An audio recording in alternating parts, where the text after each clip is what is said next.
Mesdames et messieurs, bonsoir, bienvenue au TAP.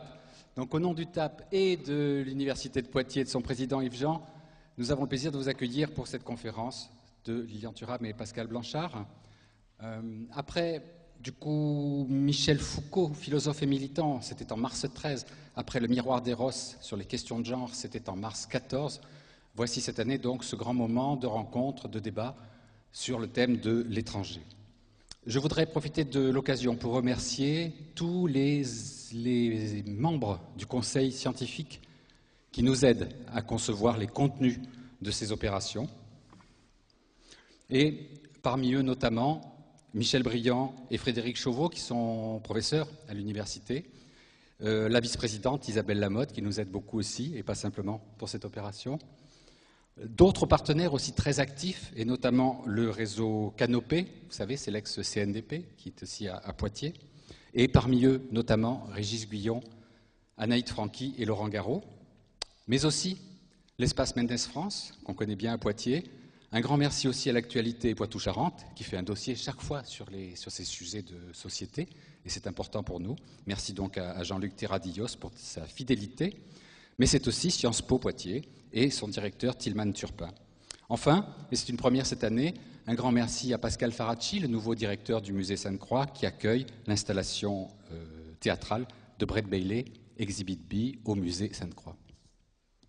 Donc déjà 2 tables rondes ont eu lieu aujourd'hui, une ce matin, une cet après-midi.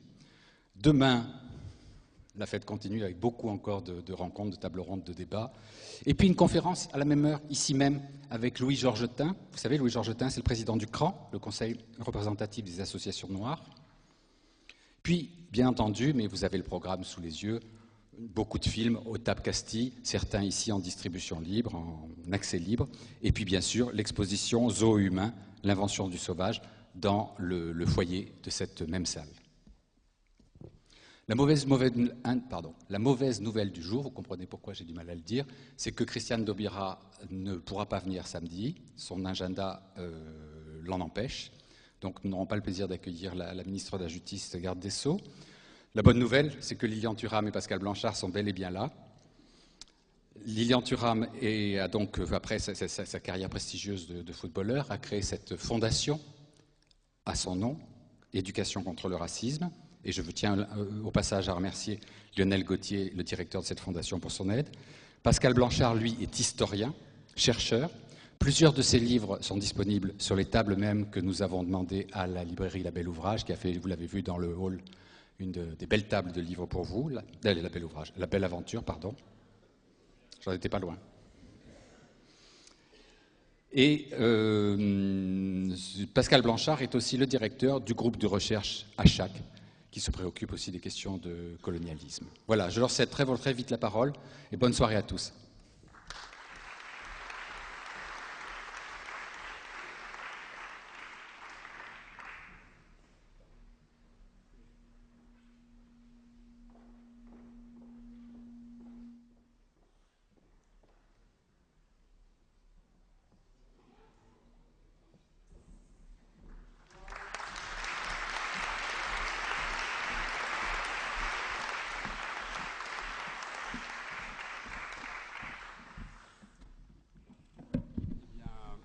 Bonsoir à tous. Merci de nous accueillir ici. Merci aussi à tous les partenaires du festival d'accueillir l'exposition. Et on a déjà bien commencé à œuvrer aujourd'hui, puisque tout à l'heure on était avec plusieurs écoliers, lycéens, qui ont travaillé sur l'exposition, la très belle exposition Zoo humain, que vous pouvez voir juste à côté. Alors l'idée qui était la nôtre avec Lilian ce soir, c'était, pour être assez interactif avec vous, puis comme on est très convivial et pas loin de vous, donc de pouvoir être à la fois dans une préparation, premier temps, un peu de conférence, d'échange, du pourquoi on travaille sur ces enjeux-là et pourquoi à travers la Fondation et le métier d'historien, on a décidé de travailler ensemble sur un certain nombre de questions, et de vous laisser très rapidement la parole pour qu'il n'y ait pas de frustration et qu'il y ait aussi un échange entre vous et nous par rapport à ce qu'on a essayé d'apporter comme travail et comme réflexion et vos questionnements et vos attentes dessus. Et il y aura un troisième temps dans le grand hall, autour des ouvrages, pour ceux qui voudront faire dédicacer et faire travailler le libraire, qui a une très belle table, je trouve, de très bons ouvrages sur les thématiques du racisme, des zoos humains, du colonialisme et de l'esclavage. Donc voilà, donc 3 temps d'échange. On va essayer d'être le plus interactif possible. Donc, je ne vous présente pas Lilian Thuram, il vient d'être présenté. Il est le président de la fondation Lilian Thuram Éducation contre le racisme, qui dans son titre dit à peu près tout, Éducation contre le racisme. Exactement, bonsoir. Et moi je m'appelle Pascal Blanchard, je suis historien et ma spécialité c'est l'histoire coloniale et l'histoire de l'immigration. Alors vous allez me dire, comment d'un sujet comme ça on arrive aux os humains? Alors, les os humains, quand j'ai commencé comme jeune chercheur il y a très longtemps maintenant, c'était un thème qui n'existait pas. Ni en termes de savoir, ni en termes de connaissances. Il y avait quelques ouvrages dans les années 85-86 qui, notamment aux États-Unis, parlaient des freak shows, des monstres. Quelques ouvrages parlaient des expositions coloniales, mais il n'y avait pas de chercheurs ou d'intellectuels qui avaient travaillé sur cette notion de l'exhibition au sens mondial et de fabrication de cette image du sauvage qu'aurait été une image mondialisée. Et petit à petit, j'ai rencontré des tas de chercheurs au Japon, aux États-Unis, en Allemagne, en Italie, qui commençaient à travailler et se poser la même question que nous, mais comment d'un racisme scientifique, l'Occident, quand je dis l'Occident, c'est le Japon, l'Europe, les États-Unis, le Canada et l'Australie, et l'Afrique du Sud, pour faire à peu près simple dans la conception du 19e siècle de l'Occident, s'est mis à penser globalement le monde à travers la race. Ça paraît une question extrêmement banale, mais tout le monde ne lisait pas Gobineau. Il a tiré à 3000 exemplaires son premier ouvrage, on ne peut pas dire que c'est ça qui a fait basculer les foules. Donc comment on est passé d'un temps où la société était jugée en termes de classe, les aristocrates et les autres, à une société qui s'est mise à regarder le monde et se regarder soi-même à travers une notion de supériorité raciale. Alors certes, il y a les Tintins au Congo, certes, il y a la culture coloniale, certes, il y avait les grands livres de voyage, mais on trouvait que ça ne suffisait pas pour expliquer la rapidité à laquelle, et sans beaucoup de violence d'une certaine manière dans la tête et dans les esprits des gens, la plupart des Occidentaux se sont mis à penser le monde comme se pensant supérieur et avec une ligne de fracture extrêmement bien marquée entre eux et nous. Et puis, on a commencé à regarder ces images produites par les os humains. On a commencé à regarder ces spectacles. Et là, on a découvert que ce n'était pas simplement quelques personnes exhibées dans quelques points du globe. D'abord, c'était une industrie, avec des professionnels qui partaient en Afrique, qui partaient en Inde, qui partaient au Vietnam, qui partaient au fin fond de l'Australie ou en Afrique du Sud, qui récupéraient, c'était le mot de l'époque, des populations, et souvent avec des animaux, et ils les ramenaient en Europe ou aux États-Unis pour les exhiber. C'était totalement inscrit dans une mécanique. La preuve, il y avait même des contrats de travail. Certains sont venus une vingtaine d'années en Europe pour être exhibés. Tout était pensé jusqu'au ticket d'entrée, les cartes postales vendues aux visiteurs. C'est-à-dire que la machine était intimement professionnalisée et elle s'inscrivait dans une des premières mondialisations du capitalisme. Deuxième idée qui nous a marqué, toutes les populations du monde ont été exhibées. Il y a toujours plus sauvage que soi. Les Japonais à Osaka en 1903 exhibent des Blancs parce qu'ils se sentent supérieurs aux Blancs.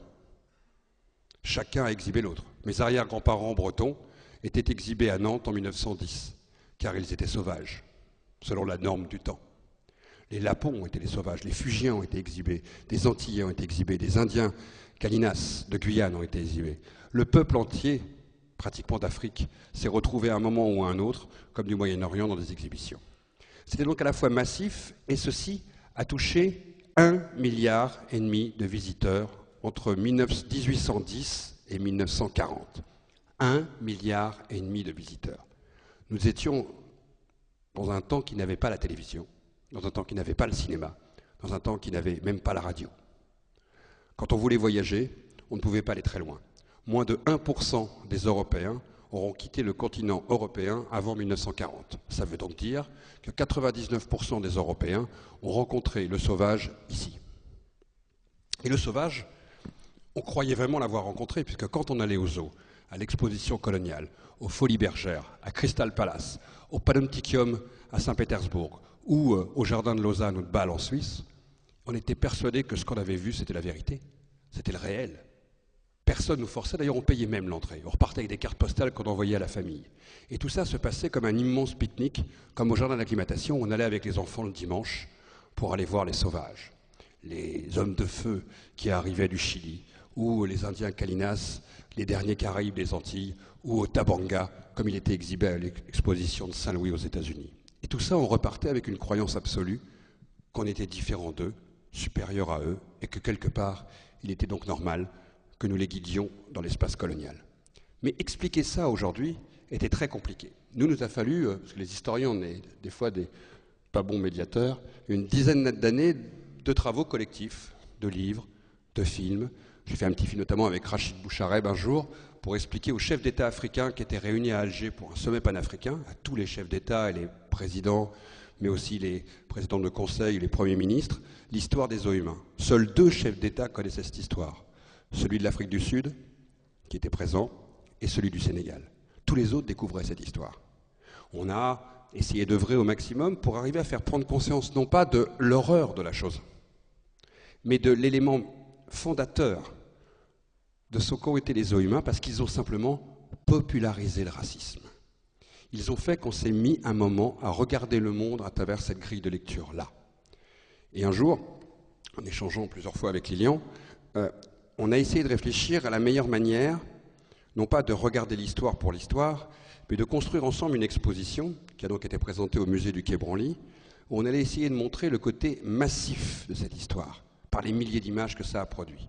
Montrer que toutes les petites villes d'Europe ont été touchées. Je ne sais pas combien de personnes ici savent que vos arrière-arrière-grands-parents à Poitiers, en 1899, ont fait partie des 45 000 visiteurs qui ont été visiter le village noir. Et c'est certainement là qu'ils ont vu leur premier noir. Et quand ils sont repartis, ils étaient persuadés que tous les Noirs se promenaient torse nu en Afrique. Ils ont vu des cases, des animaux, et c'était leur voyage à eux vers un monde si lointain qu'ils n'auraient certainement jamais pu visiter. Là s'invente quelque chose qui est toujours très complexe à expliquer, le sauvage.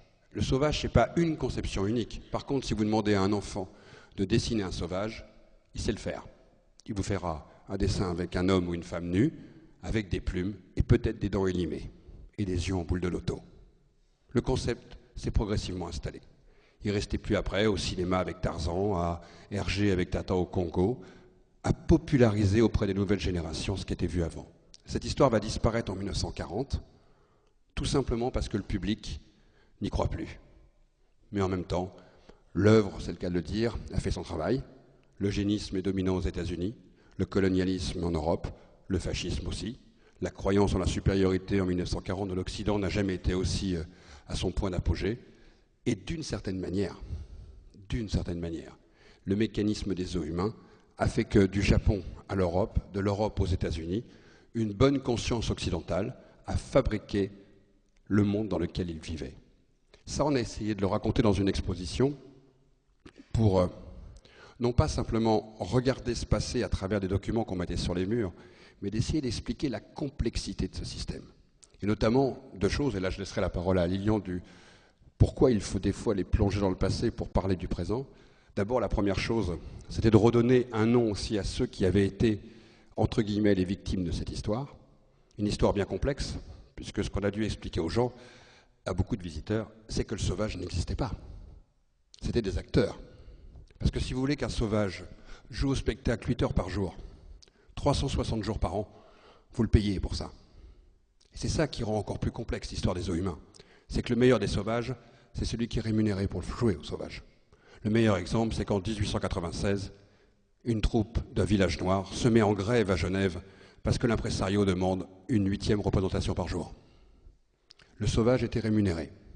Certainement les premiers exploités du système capitalisme et de la mondialisation, mais on était au moins sûr qu'il aurait des dents élimées, qu'il mangerait de la viande crue et qu'il serait habillé de peau de bête, comme les Kanaks en 1931, les arrière-grands-parents de Christian Carambeu, qui en 98, joueur de foot et champion du monde avec Lilian, a refusé de chanter la Marseillaise parce qu'il pensait simplement à ses arrière-grands-parents qui, quelque temps plus tôt, 67 ans, avaient été exhibés à Paris, au jardin d'acclimatation, à l'endroit même où la fondation Vuitton vient d'être construite.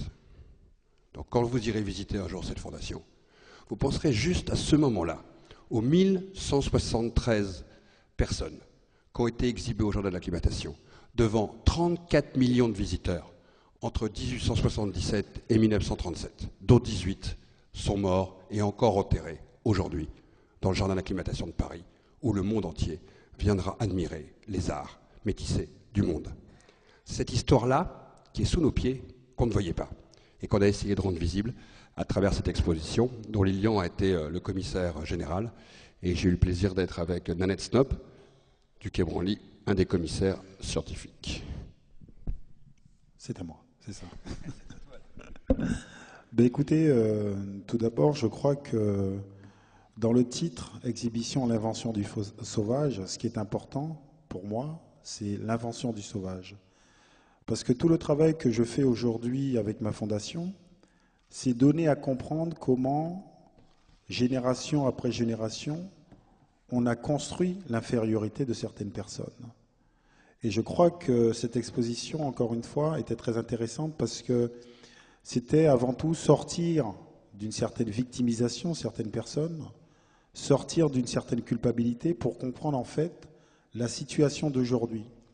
Parce qu'effectivement, s'attarder sur les os humains, c'est avant tout pour expliquer la situation dans laquelle nous vivons. C'est-à-dire expliquer, notamment aux plus jeunes, que nous sommes, qu'on le veuille ou non, porteurs d'une histoire qui serait l'histoire des hiérarchies entre les personnes selon la couleur de la peau. Et que cette hiérarchie est une construction intellectuelle.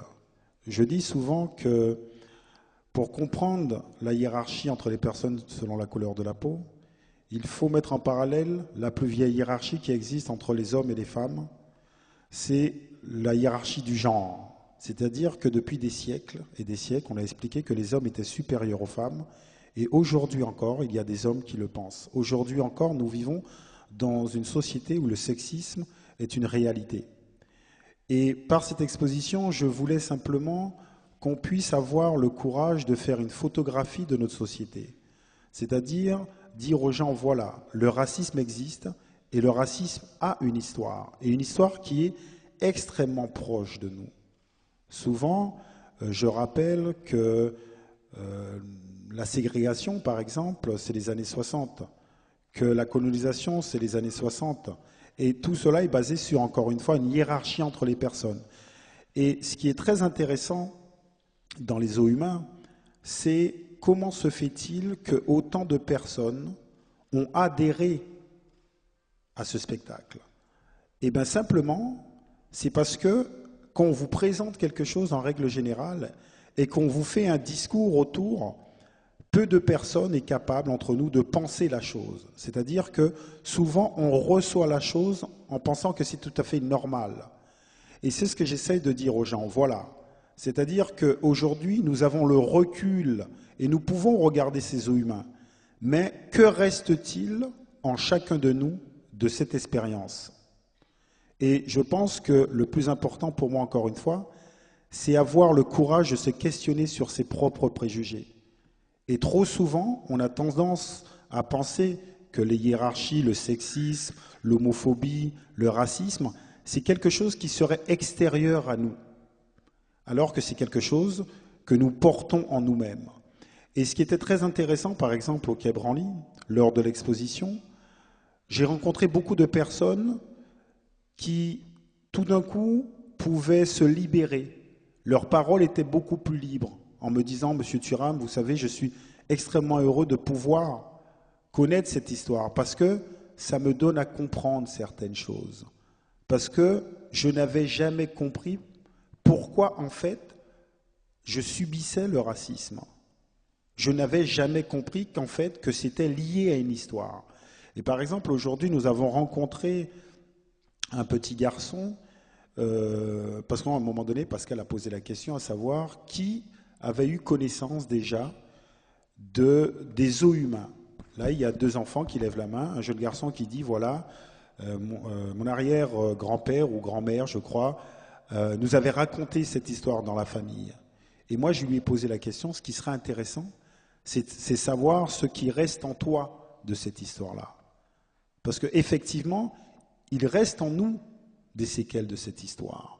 Et nous pouvons encore une fois, tous les jours, réfléchir et trouver des restes dans la société.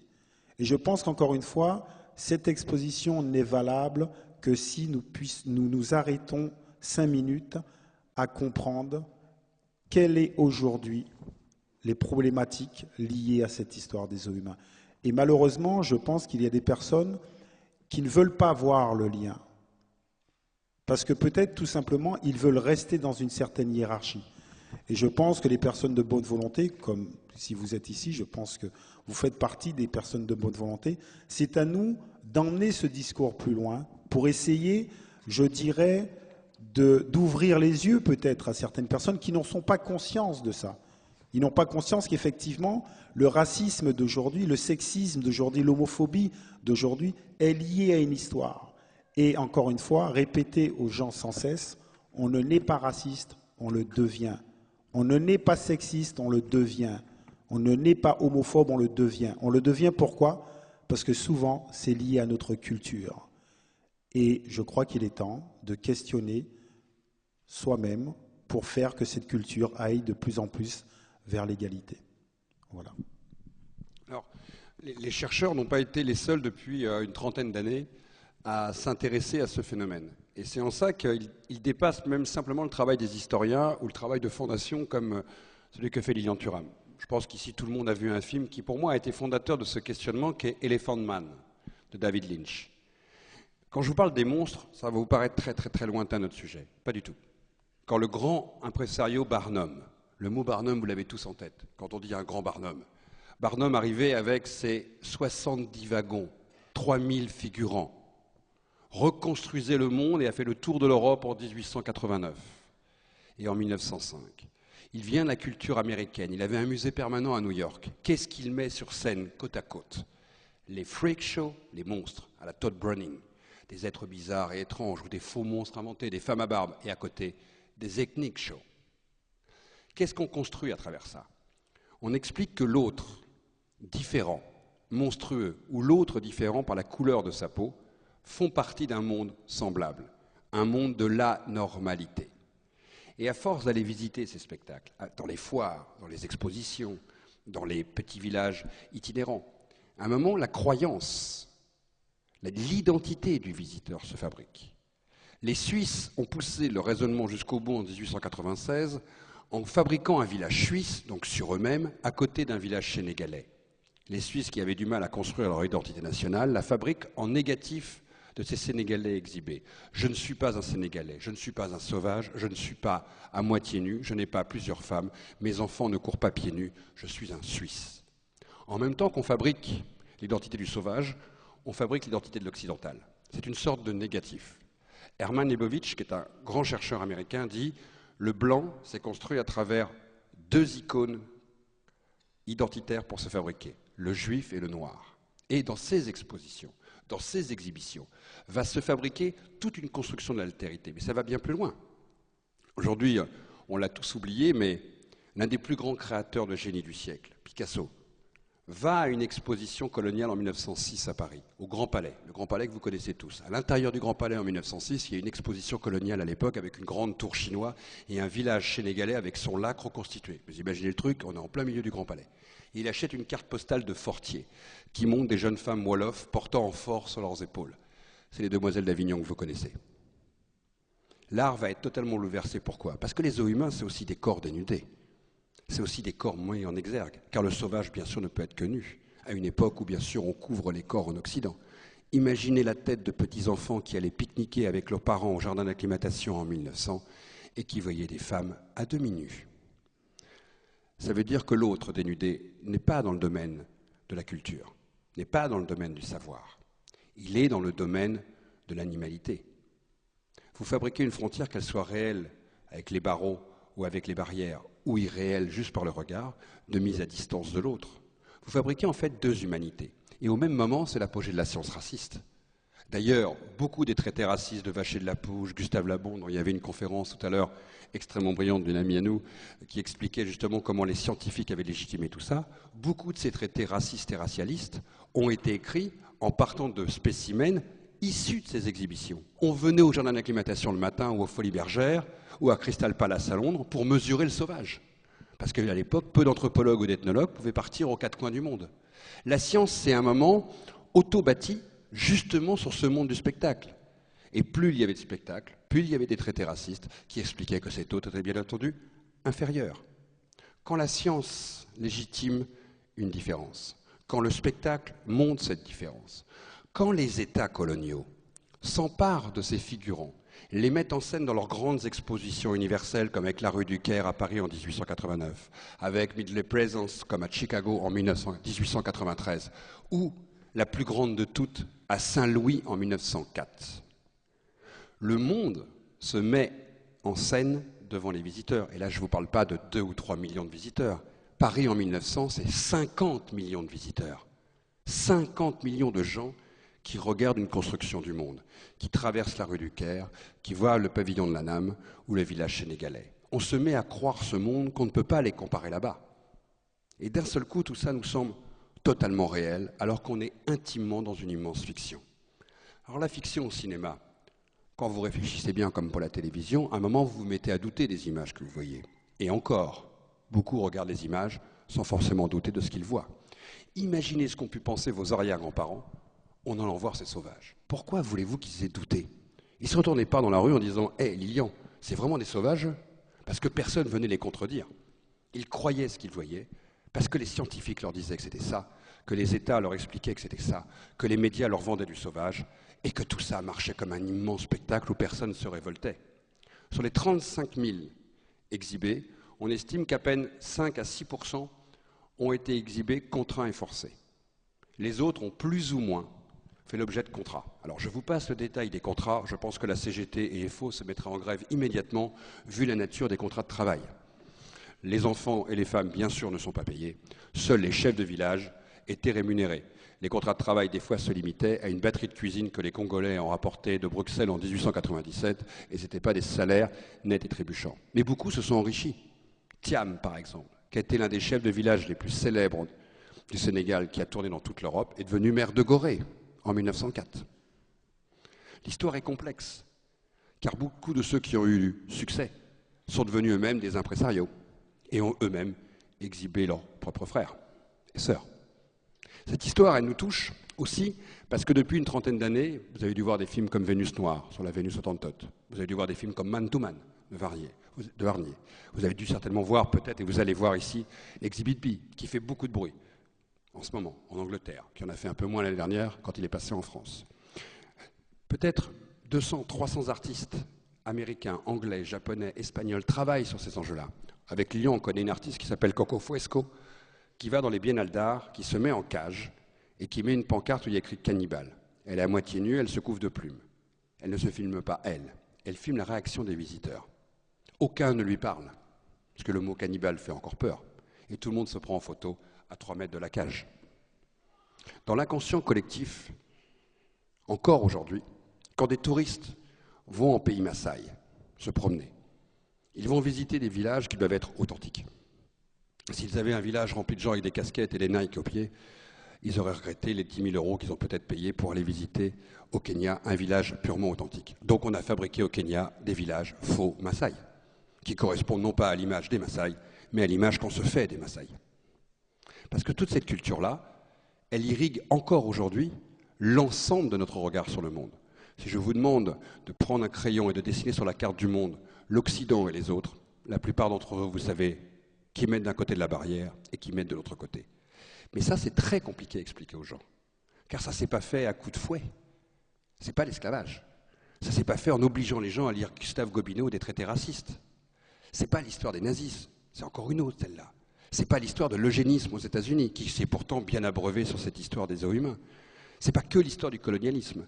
C'est une histoire qui s'est entrelacée de toutes ces histoires-là et qu'en fait personne n'a jamais décolonisée. Parce qu'on a pensé qu'elle s'arrêtait en même temps que le temps des êtres humains s'arrêtait en 1940 ou la fin des empires. Pourtant, on se rend bien compte dans les comportements des gens. On se rend bien compte dans les réflexions de certains sur l'homme noir court vite, c'est qu'il doit penser lentement. On se rend compte dans les déclarations au quotidien de certains hommes ou femmes politiques, ou les insultes sorties d'un autre temps face à une ministre qui avait comme défaut d'être une femme ayant des opinions politiques et une couleur de peau peut-être un petit peu trop foncée. Tout ça, ça fabrique une culture.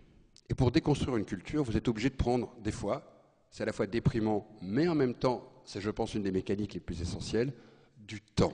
Et souvent autant de temps que cette culture a mis à se fixer. Car nous avons affaire à quelque chose qui est très complexe, car nous sommes ici tous porteurs, comme ce petit élève tout à l'heure qui racontait l'histoire de son arrière-grand-mère qui avait été visiter l'Expo coloniale de 1931 à l'âge de 16 ans, de croyance. Et à aucun moment, on a posé ça comme on veut poser une feuille blanche qu'on a remplie sur le papier. C'est pour ça que le travail des artistes, des cinéastes, le travail d'une exposition comme celle qu'on a fait, et qui a été à la fois, je pense, un moment majeur parce qu'elle a rendu visible une histoire qui était de l'ordre de l'invisible, qui a touché à peu près 300 000 visiteurs à Paris, est une question qui doit aussi sortir des musées, qui doit aussi aller dans le monde éducatif, qui doit aussi aujourd'hui rentrer dans le monde de la culture au sens large. Pourquoi ? Parce qu'aujourd'hui, ce n'est pas qu'une question liée au savoir. C'est aussi une question qui est liée à la philosophie, à la notion de citoyenneté, à la notion artistique. On a affaire à un des sujets qui est peut-être aussi important que l'histoire coloniale. Ces 35 000 personnes exhibées entre 1810 et 1940, 35 000 personnes, ont écrit à leur manière aussi la manière dont l'Occident a écrit l'histoire du monde. Et nous sommes à peine en train de sortir de ce que certains appellent les éclaboussures impériales. Nous commençons seulement à comprendre que cette histoire ne s'est pas arrêtée en 1960, pour deux raisons. Je terminerai là-dessus avant de redonner la parole à Lilian.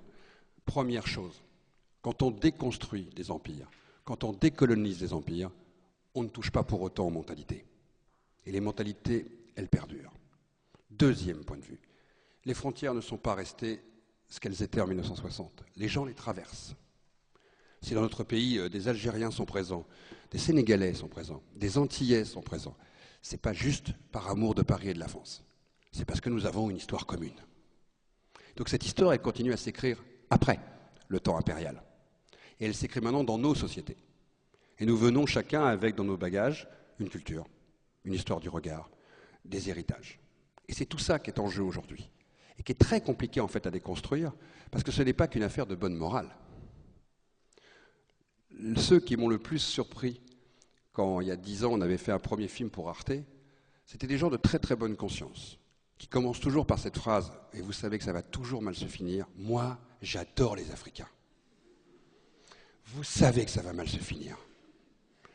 Parce qu'ils n'étaient que dans un rapport larmoyant à l'histoire des êtres humains, et en fait, ils étaient vraiment persuadés que les sauvages existaient, et que ça avait été des pauvres noirs exhibés. Ils n'avaient strictement rien compris. Que le sauvage, pour bien jouer au sauvage, doit être payé comme un professionnel. Tout ça est très complexe. Et en même temps, nous ne pourrons pas avancer si nous ne rentrons pas dans la complexité de ce qui a fabriqué la croyance dans cet Occident. Et je dis bien, pour nous rassurer tous, cet Occident mental, il dépasse les frontières aujourd'hui de l'Europe. Il va jusqu'au Japon, il touche l'Australie et l'Afrique du Sud. Mais quelque part, il a totalement irrigué aussi le regard du Moyen-Orient sur l'Afrique, le regard d'une partie des grandes villes africaines sur les campagnes africaines.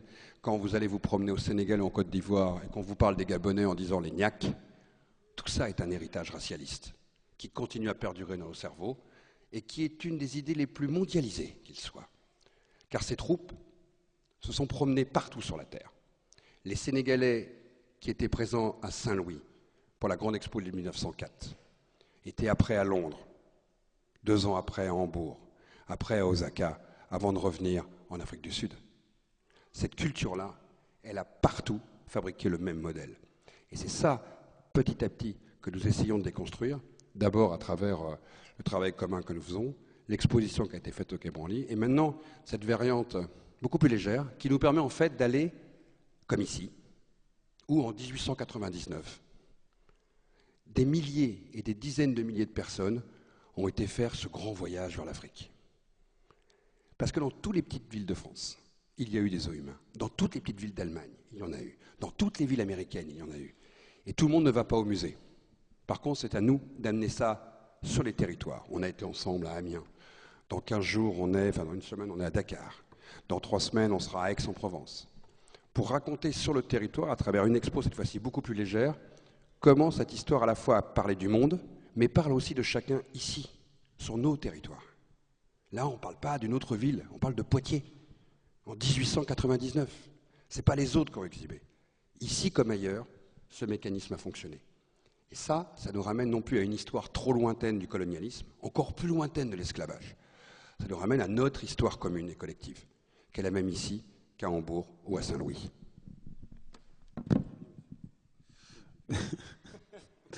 Écoutez, encore une fois, moi, ce qui est très important, c'est réfléchir à aujourd'hui. Parce qu'effectivement, si nous ne sommes pas attentifs, on va penser que la construction des sauvages était une période très lointaine. Mais si nous réfléchissons aujourd'hui, on voit que aujourd'hui encore, il y a une construction des sauvages. Chaque société, chaque génération construit ses sauvages. Et aujourd'hui, ça passe beaucoup à travers les moyens de télécommunication. C'est-à-dire que si nous ne sommes pas attentifs, effectivement, il y aura des enfants qui vont grandir aujourd'hui et penser que certaines personnes ne sont pas comme eux. Que certaines personnes doivent avant tout être mis à l'écart de la société, qu'on doit avoir peur de certaines personnes. Et si vous regardez les journaux télévisés, l'histoire qu'on raconte du monde, eh bien vous allez vous rendre compte que nous sommes encore aujourd'hui dans le même mécanisme. Faire des groupes, des eux, des nous, et c'est ça qui est dangereux. C'est-à-dire, encore une fois, pour moi, la réflexion sur les os humains doit être une réflexion avant tout d'aujourd'hui. Pour dire aux enfants, faites bien attention. Chaque génération, il y aura des gens qui vont essayer de construire l'égalité, d'autres personnes qui vont construire des inégalités, et chacun de vous, vous devrez vous positionner. Parce que si vous ne vous positionnez pas, vous allez, de façon inconsciente, intégrer le discours ambiant qui va vous faire emmener à rejeter certaines personnes, à penser que vous êtes supérieur, à penser que c'est tout à fait normal d'avoir plus de droits. Et je pense qu'aujourd'hui, nous sommes dans cette situation. Et chacun de nous, nous devons construire la société de demain. Et chacun de nous, nous avons le pouvoir de construire la société de demain. Mais pour cela, encore une fois, ne pensez pas que les os humains, c'est quelque chose de passé et que ça n'existe plus. Et je crois qu'il faut alerter notamment les plus jeunes pour leur dire qu'on peut toujours être conditionné au pire. Nous pouvons être conditionnés au pire. Et ce qui est dramatique, c'est que ça se met petit à petit en place. Petit à petit, même ceux qui font un travail pour l'égalité peuvent être petit à petit découragés. Penser qu'effectivement, on ne peut pas lutter contre cette construction de l'autre, cet affrontement avec l'autre. Et je pense que les personnes de bonne volonté doivent faire entendre leur voix. Parce que trop souvent, on entend le discours négatif. Ceux qui construisent le discours dangereux, le rejet de l'autre. Et si, de l'autre côté, il n'y a pas un discours intelligent qui dit, voilà, nous sommes avant tout des êtres de lien, nous devons construire la société ensemble, eh bien, nous finirons petit à petit à accepter d'enfermer l'autre dans sa religion, d'enfermer l'autre dans sa couleur de peau, d'enfermer l'autre dans sa sexualité. Et je pense que les os humains, cette exposition, encore une fois, est un bon moyen pour montrer qu'il fut un temps, la grande majorité des gens avaient accepté l'inacceptable. Parce qu'effectivement, penser que la grande majorité des gens ont été voir des hommes et des femmes dans des jardins d'acclimatation, ça doit nous interpeller. Ça veut dire que nous, peut-être demain, nous allons pouvoir accepter l'inacceptable. Donc pour moi, les os humains, c'est avant tout cette réflexion dans ce qui se passe aujourd'hui. Avant de vous donner la parole, on a respecté le timing, vous êtes engagé. Petit élément qui ramène à une temporalité. Depuis 15 ans, des tas de pays dans le monde recherchent les corps de ceux qui ont été exhibés. Vous avez dû suivre l'affaire sur les têtes maoris que la Nouvelle-Zélande est en train de récupérer et place dans un musée non visible. C'est-à-dire que ces têtes ne seront plus jamais vues par des visiteurs. Le corps de la Vénus Hottentote a été rendu par la France à l'Afrique du Sud en 2002. C'est une loi d'exception qui a autorisé le retour de ce corps. L'année dernière, le gouvernement de Hérault a rendu une tête kanak, la tête d'un chef coutumier qui avait été décapité, qui avait été ramené au musée de l'Homme. Les 7 Congolais qui étaient morts à Tervuren en 1897 ont été rendus au Zaïre, ex-Zaïre, Congo belge, ex-Congo belge, République démocratique du Congo, il y a maintenant 5 ans. Et le dernier cas, un des plus emblématiques, c'était le nègre de Bagneles. Cet homme avait été exhibé en Espagne et était mort en exhibition. Et les Espagnols n'avaient rien trouvé plus normal que de conserver son corps en l'empaillant. On se serait dit, quelle horreur, il a été placé dans les réserves du musée et oublié là. Ah, pas du tout. 1, il l'avait empaillé, et 2, il l'avait mis en vitrine. Il a fallu attendre les années 1980 pour qu'un jour un visiteur pose cette modeste question, mais c'est un être humain. Il était exhibé et ça ne choquait personne. Il a été rendu au Botswana et enterré dans son pays. Et la dernière affaire, qui quand même est en train d'ouvrir en termes de droit international un sujet extrêmement intéressant, puisqu'on estime qu'il y a 1 millier de corps, notamment en Europe, aujourd'hui enterrés ou conservés dans des musées ou des muséums qui sont morts en exhibition, 1 millier de corps, de rendre à ces pays. Le Chili a officiellement, en 2010, à la demande de la présidente de la République du Chili, demandé le retour des Fugiens de la Terre de Feu, 3 corps qui avaient été retrouvés dans un musée suisse. Et la Suisse a rendu ces corps et le Chili a fait des funérailles nationales de la même manière que l'Afrique du Sud avait fait des funérailles nationales à la Vénus Hottentote. Et maintenant, en termes de droit international, il commence à être reconnu cette idée extrêmement simple que ceux qui sont morts en exhibition puissent un jour retourner dans la terre de leurs ancêtres.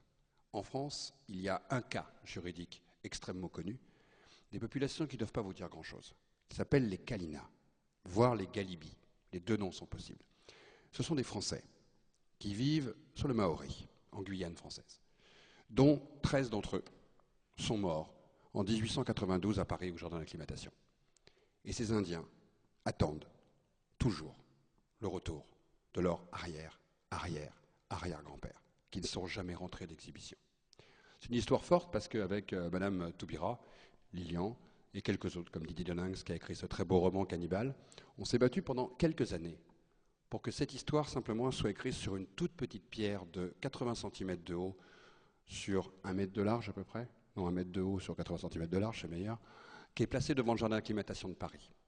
Pour juste rappeler aux 1 100 000 enfants qui viennent s'amuser au jardin d'acclimatation aujourd'hui, et demain aux 300 000 visiteurs attendus, que dans ce lieu-là, des hommes et des femmes et des enfants ont perdu la vie uniquement pour cette idée incroyable qu'il fallait inventer le sauvage. Vous voyez bien que cette histoire est loin d'être terminée, car on commence simplement, en termes de droit, à accepter cette idée extrêmement simple qu'ils ont le droit de rentrer chez eux, tout simplement pour être enterrés sur leur terre. Et c'est loin d'être terminé quand vous voyez le nombre de pays qui, en Afrique, en Asie, en Amérique du Nord, parce qu'il y a beaucoup d'Amérindiens, il y a beaucoup d'Indiens du Canada, il y a beaucoup de populations d'Amérique du Sud. Et ce ne sont pas des États secondaires qui sont en train d'entamer des procédures et qui envoient des ethnologues, des anthropologues, des historiens et des chercheurs dans les musées européens, dans les musées américains, dans les musées japonais. Le Japon a été un grand fabricant lui aussi de zoos humains, avec les Aïnous notamment, les Coréens et les Chinois. Parce qu'avant de coloniser, c'est bien d'exhiber les gens. Comme ça, vous êtes sûr que votre opinion valide vos conquêtes coloniales. Et les Japonais ont même inventé ce concept extraordinaire du cannibale coréen. Là, les Japonais, top. Tout ça montre bien que cette histoire s'écrit aussi dans le présent et qu'elle renvoie à des enjeux extrêmement puissants. Tout simplement parce qu'ils sont certes symboliques sur très peu de personnes, mais qu'ils renvoient à cette notion qu'à un moment, nos ancêtres ont considéré que d'autres hommes et femmes n'étaient pas des humains. Et au nom de ça, on peut tout faire, tout se permettre, tout autoriser. Et remettre cette histoire à l'endroit, c'est d'une certaine manière nous questionner sur qu'est-ce qu'être dans nos humanités. Et dans ce débat qui traverse la France en ce moment, sur qu'est-ce qu'être français, vous allez remarquer, certains pensent qu'être français, c'est d'être très blanc. Et c'est là que vous vous dites qu'il y a encore des gens d'un côté d'une barrière et d'autres personnes de l'autre côté de la barrière. Voilà, on a presque respecté à 2 minutes près le timing qu'on s'était fixé. Maintenant, la parole est à vous pour des questions.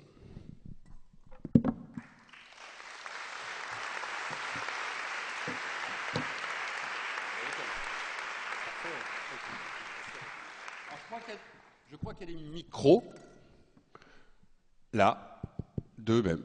Donc allez-y. Donc on a devant nous, on a dit 3 quarts d'heure, avant une demi-heure, 3 quarts d'heure, une demi-heure avant de pouvoir passer au signature de livre. Donc profitez-en au début pour poser des questions, parce que je sais exactement ce qui va se passer tout à l'heure. Il y en aura beaucoup trop, on ne pourra pas donner la parole à tout le monde. Donc, ah ben voilà, monsieur était le premier à réagir immédiatement. Vous voyez que l'effet a été...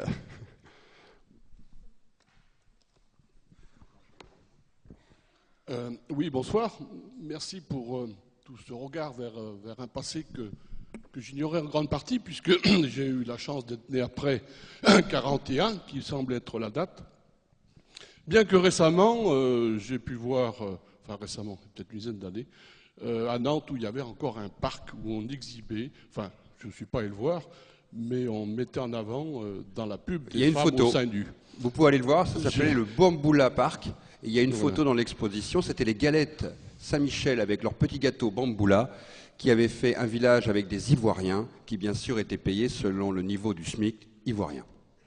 Oui, alors votre exposition, elle est très riche, et elle a le défaut d'être très riche. Donc il faut y passer au moins, je pense, 2 ou 3 heures pour avoir le temps de la découvrir. C'est peut-être le défaut de beaucoup d'expositions. Donc moi, par contre, j'ai été marqué dans mon enfance, dans mon adolescence, par le colonialisme encore finissant, avec bien sûr la guerre d'Algérie, la guerre du Vietnam et bien d'autres. Et puis aussi, ce qui a marqué un peu notre enfance, où il n'y avait pas la télé, c'était Tintin. Alors, est-ce que Hergé était raciste? On peut se poser la question des fois quand même. Voilà, donc merci en tout cas pour ces bonnes explications sur ce retour en arrière. Mais aujourd'hui, où il y a la télé et tout ça, où il y a les médias qui véhiculent beaucoup de choses, j'ai pas l'impression qu'il y a moins, j'ai même l'impression qu'il y a plus de racisme qu'autrefois. Alors comment vous expliquez ça?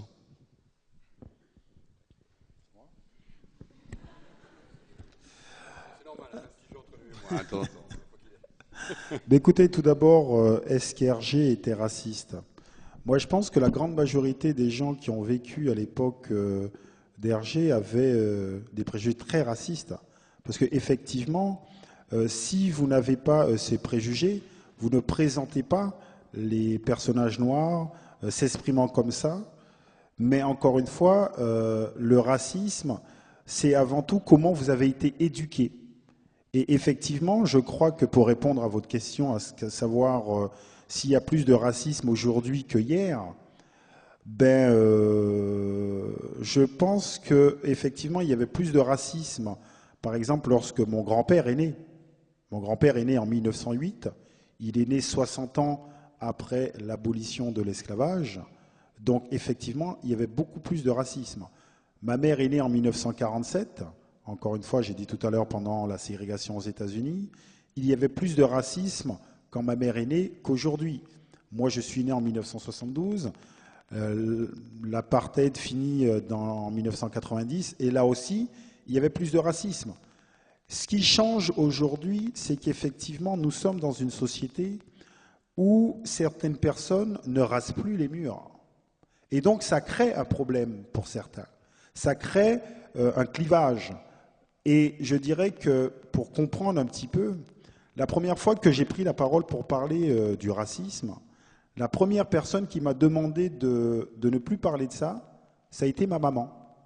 Parce qu'effectivement, peut-être qu'elle avait été éduquée à ne pas dire certaines choses. Et je crois que plus on va aller, plus justement, il y aura cette confrontation ouverte, où les gens qui ont l'habitude de ne rien dire vont dire les choses, vont dénoncer les choses. Mais par contre, ça va créer un problème. Parce qu'effectivement, c'est que ces personnes-là demandent plus de respect, plus de dignité.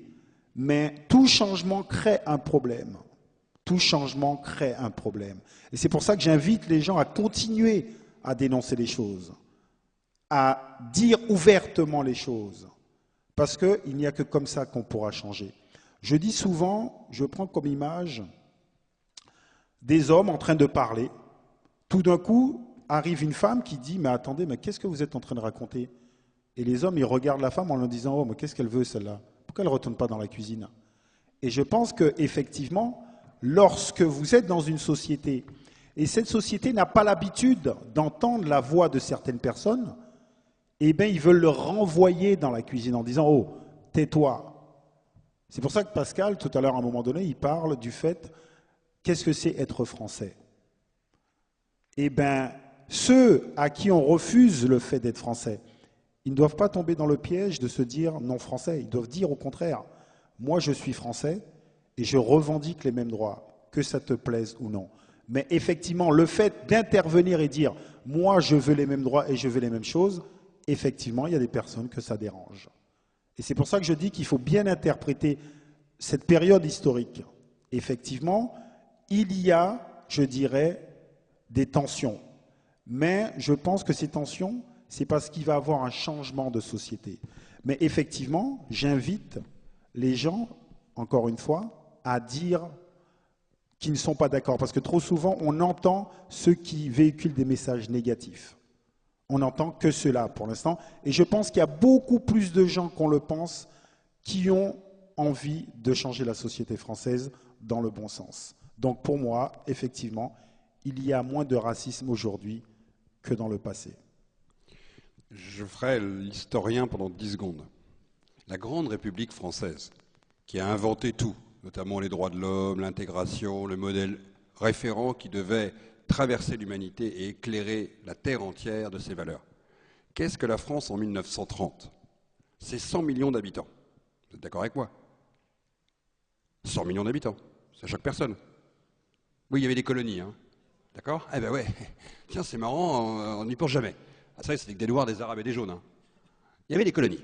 Donc déjà, vous allez prendre cette France de 1930, le pays de la démocratie, des droits de l'homme, de l'égalité, bla, bla, bla, bla. La moitié n'ont aucun droit. Ce sont les femmes. Vous enlevez déjà 50 millions de personnes. Elles n'ont aucun droit, surtout pas de voter. Donnez le droit de vote aux femmes ? Mais vous rigolez ou quoi ? Qu'est-ce qu'elles vont en faire ? Vous l'enlevez. Et puis après, il reste 50 millions de personnes, qui normalement, ce sont des hommes, devraient pouvoir voter. Mais vous êtes fous, quoi ? Là-dedans, il y a une majorité de Noirs, d'Arabes, d'Asiatiques, d'Antillais. Alors, à quelques-uns, on va saupoudrer les droits impériaux, comme aux 4 communes de Dakar et du Sénégal, comme à quelques Antillais et Guyanais, au comptoir des Indes, allez m'expliquer pourquoi.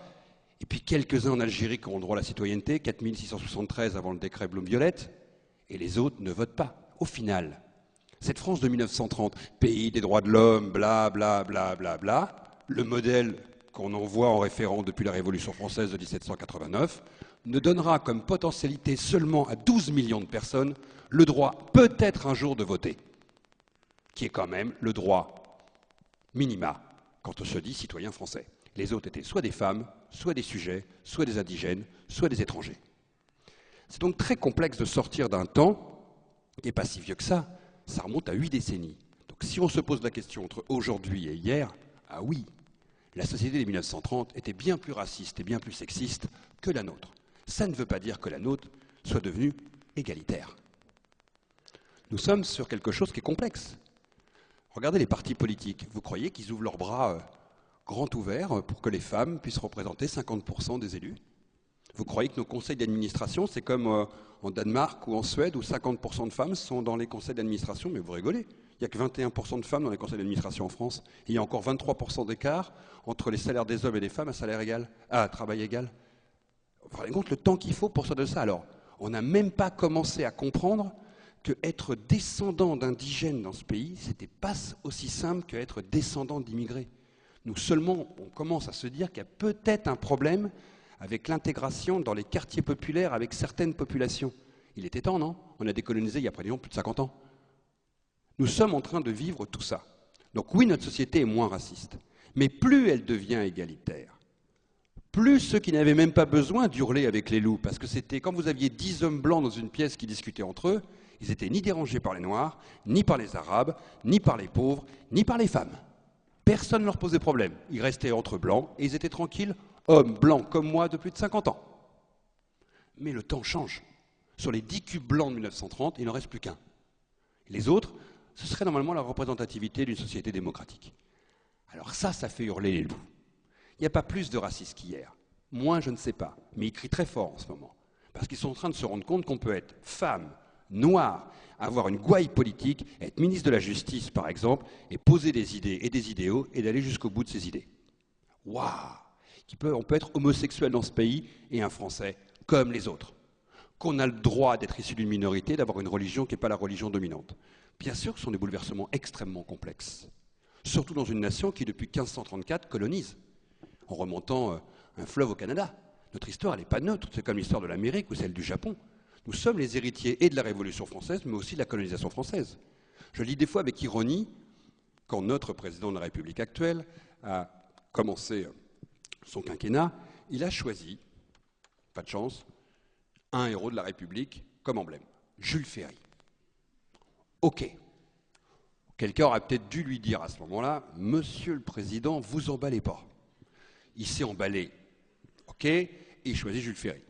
Et un de ses conseillers, dont je tairai le nom ici parce qu'il n'est plus son conseiller actuellement, lui a dit « Jules Ferry, c'est pas mal pour l'éducation nationale.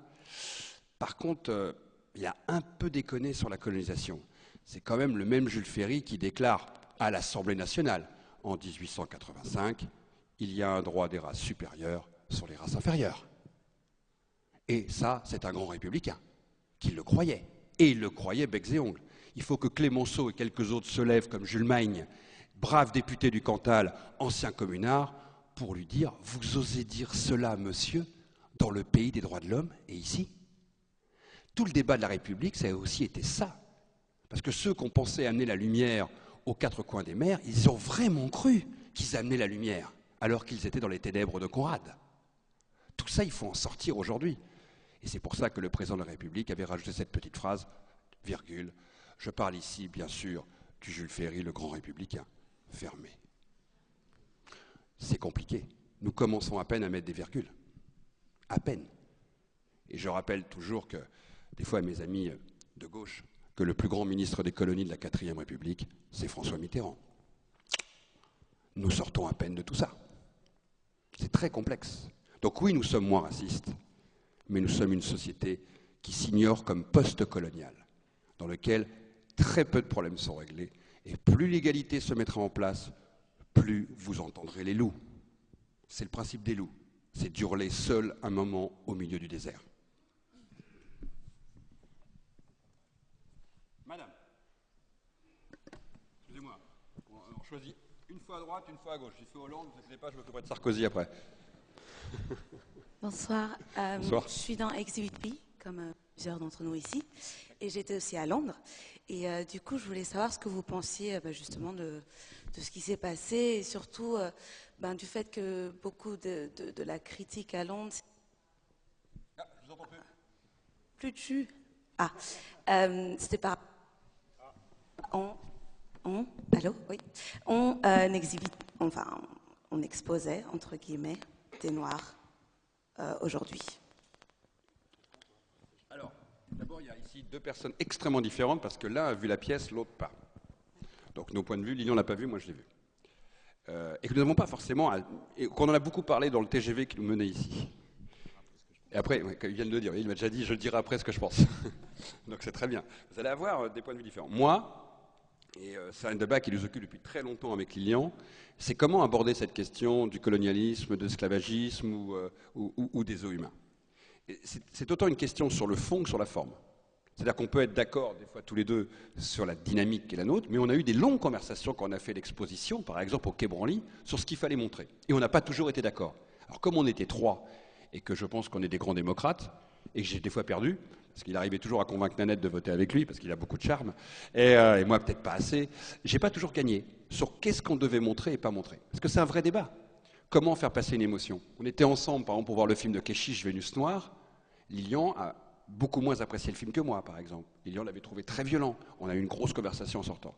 On peut donc être d'accord, vous allez comprendre tous mes préambules. Pour ceux qui ne connaissent pas la pièce Exhibit B, mais je pense que vous qui êtes à Poitiers ici ce soir, vous savez ce que cette pièce et le scandale qu'elle vient de faire en Angleterre, où certains ont demandé son interdiction, alors que l'année dernière, elle était en France au 104 et à Avignon, et que personne n'avait demandé l'interdiction de cette pièce en France. J'ai essayé de résumer en 2 mots, et que moi, j'étais beaucoup appelé comme Lilian pour savoir si on était pour son interdiction en France. Et que moi, personnellement, j'ai dit que j'étais tout à fait opposé à ce qu'elle soit interdite.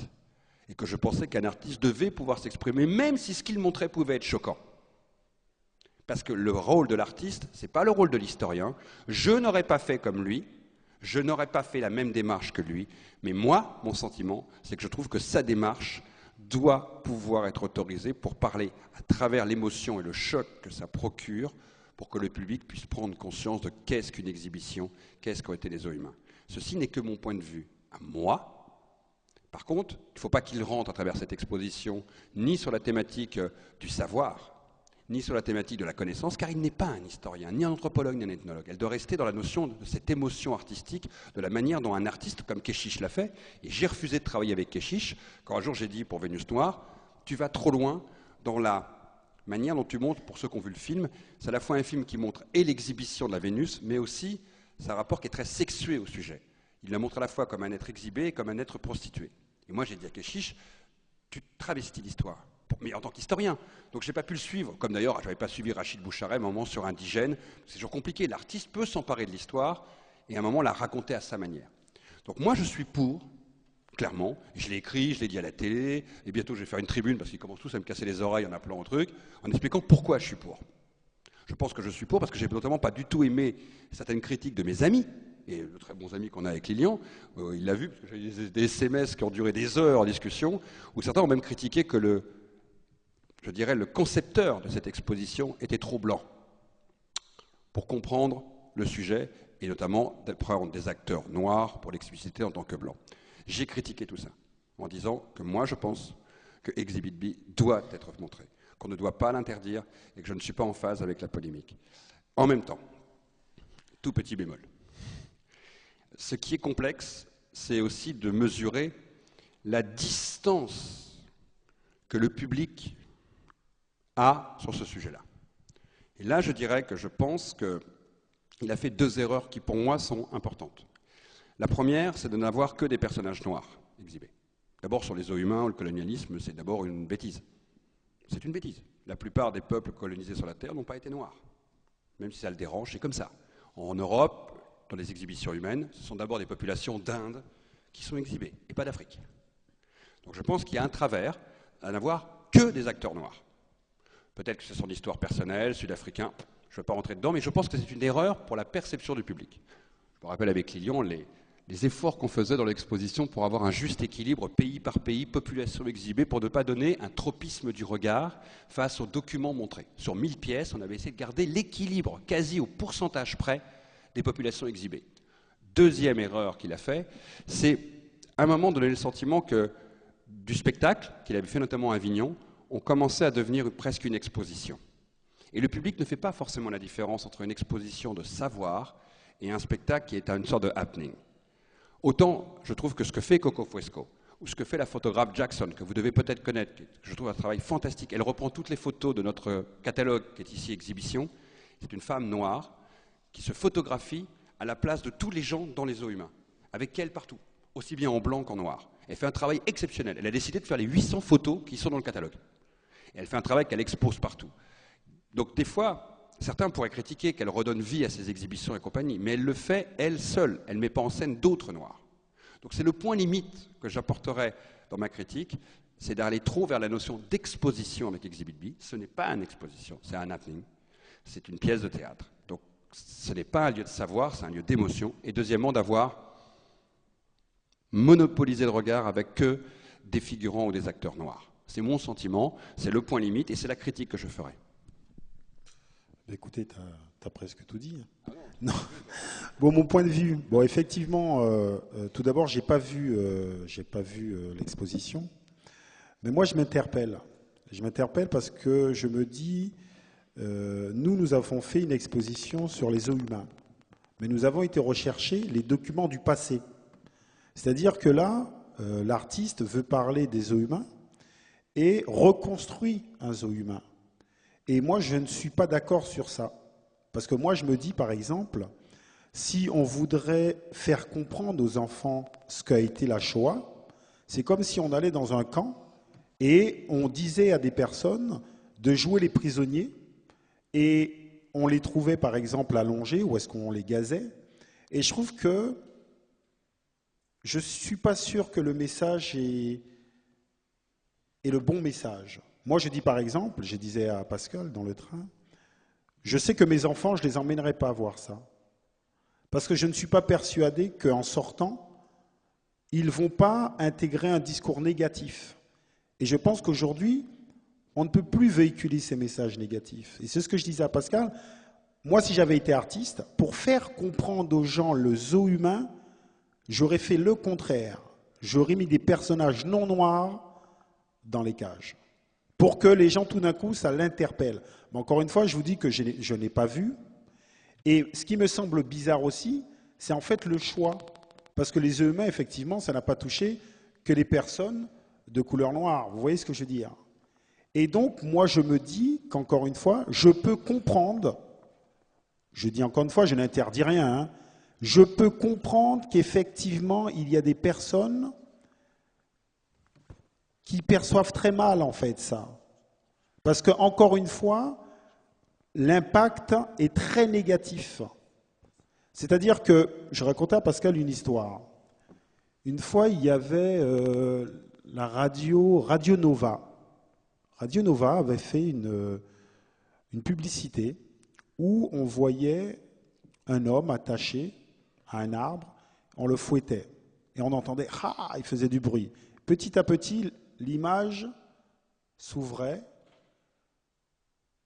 et on voyait un champ de coton, un esclave en train de se faire fouetter. Et c'était marqué de mémoire, je crois, on ne pourra pas dire que c'est les Blancs, on ne pourra pas dire que ce n'est pas les Blancs qui ont inventé le blues. D'accord? Au départ, c'était pour dénoncer l'esclavage. Je comprenais le discours.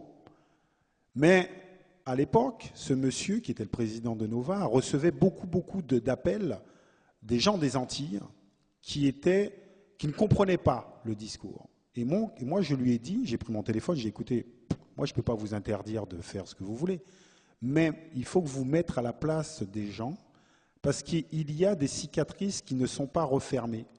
Parce qu'effectivement, encore aujourd'hui, il y a des gens qui subissent du racisme par rapport à leur couleur et par rapport à leur histoire.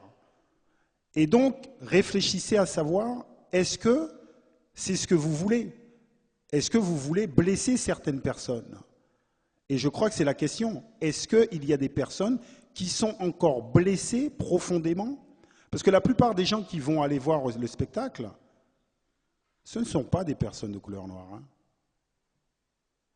Alors, juste, excusez-moi, parce que je ne suis pas sûr. Je voulais juste vous dire, oui. En fait, donc moi j'ai participé à Exhibit B l'année dernière au 104. Ouais. Et alors, donc en fait, vous avez dit tout à l'heure qu'il y avait 2 ministres qui connaissaient les os humains sur 2 présidents qui connaissaient. En Afrique. Donc je veux dire que c'est quelque chose qui n'est pas très connu. Enfin, vous avez fait votre exposition. Ouais.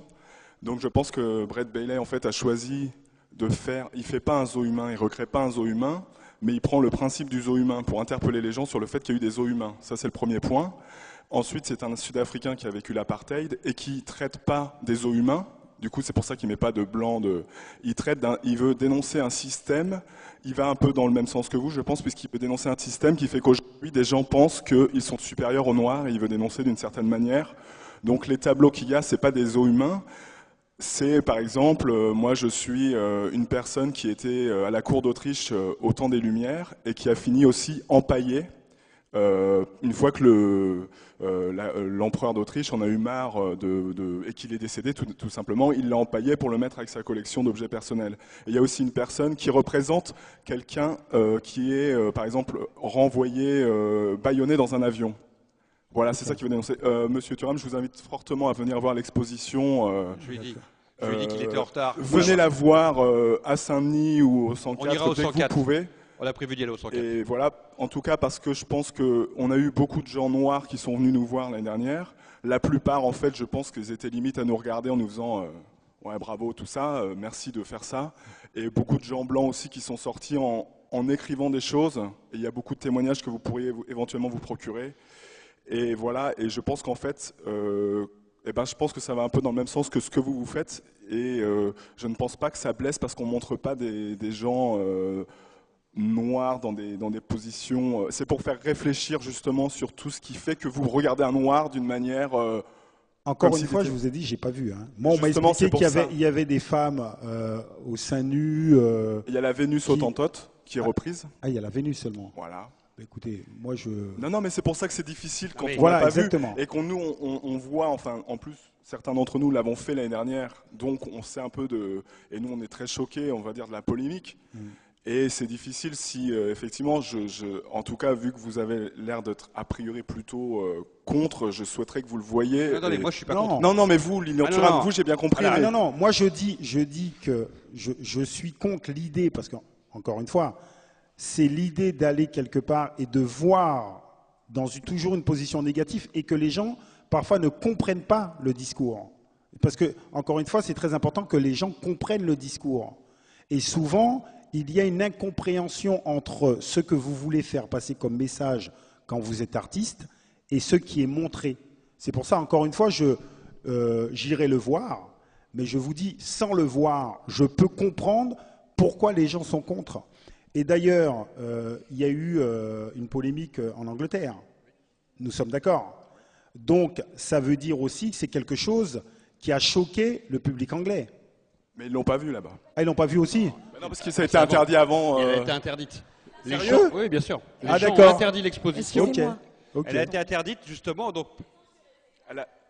Ah, donc ils ont interdit sans voir. En fait, ils ont été obligés d'annuler. Excusez-moi, bonjour. Bonjour. Je suis la directrice de la compagnie. Ah, Et voilà, bonjour à tous, je me lève, comme ça vous me voyez.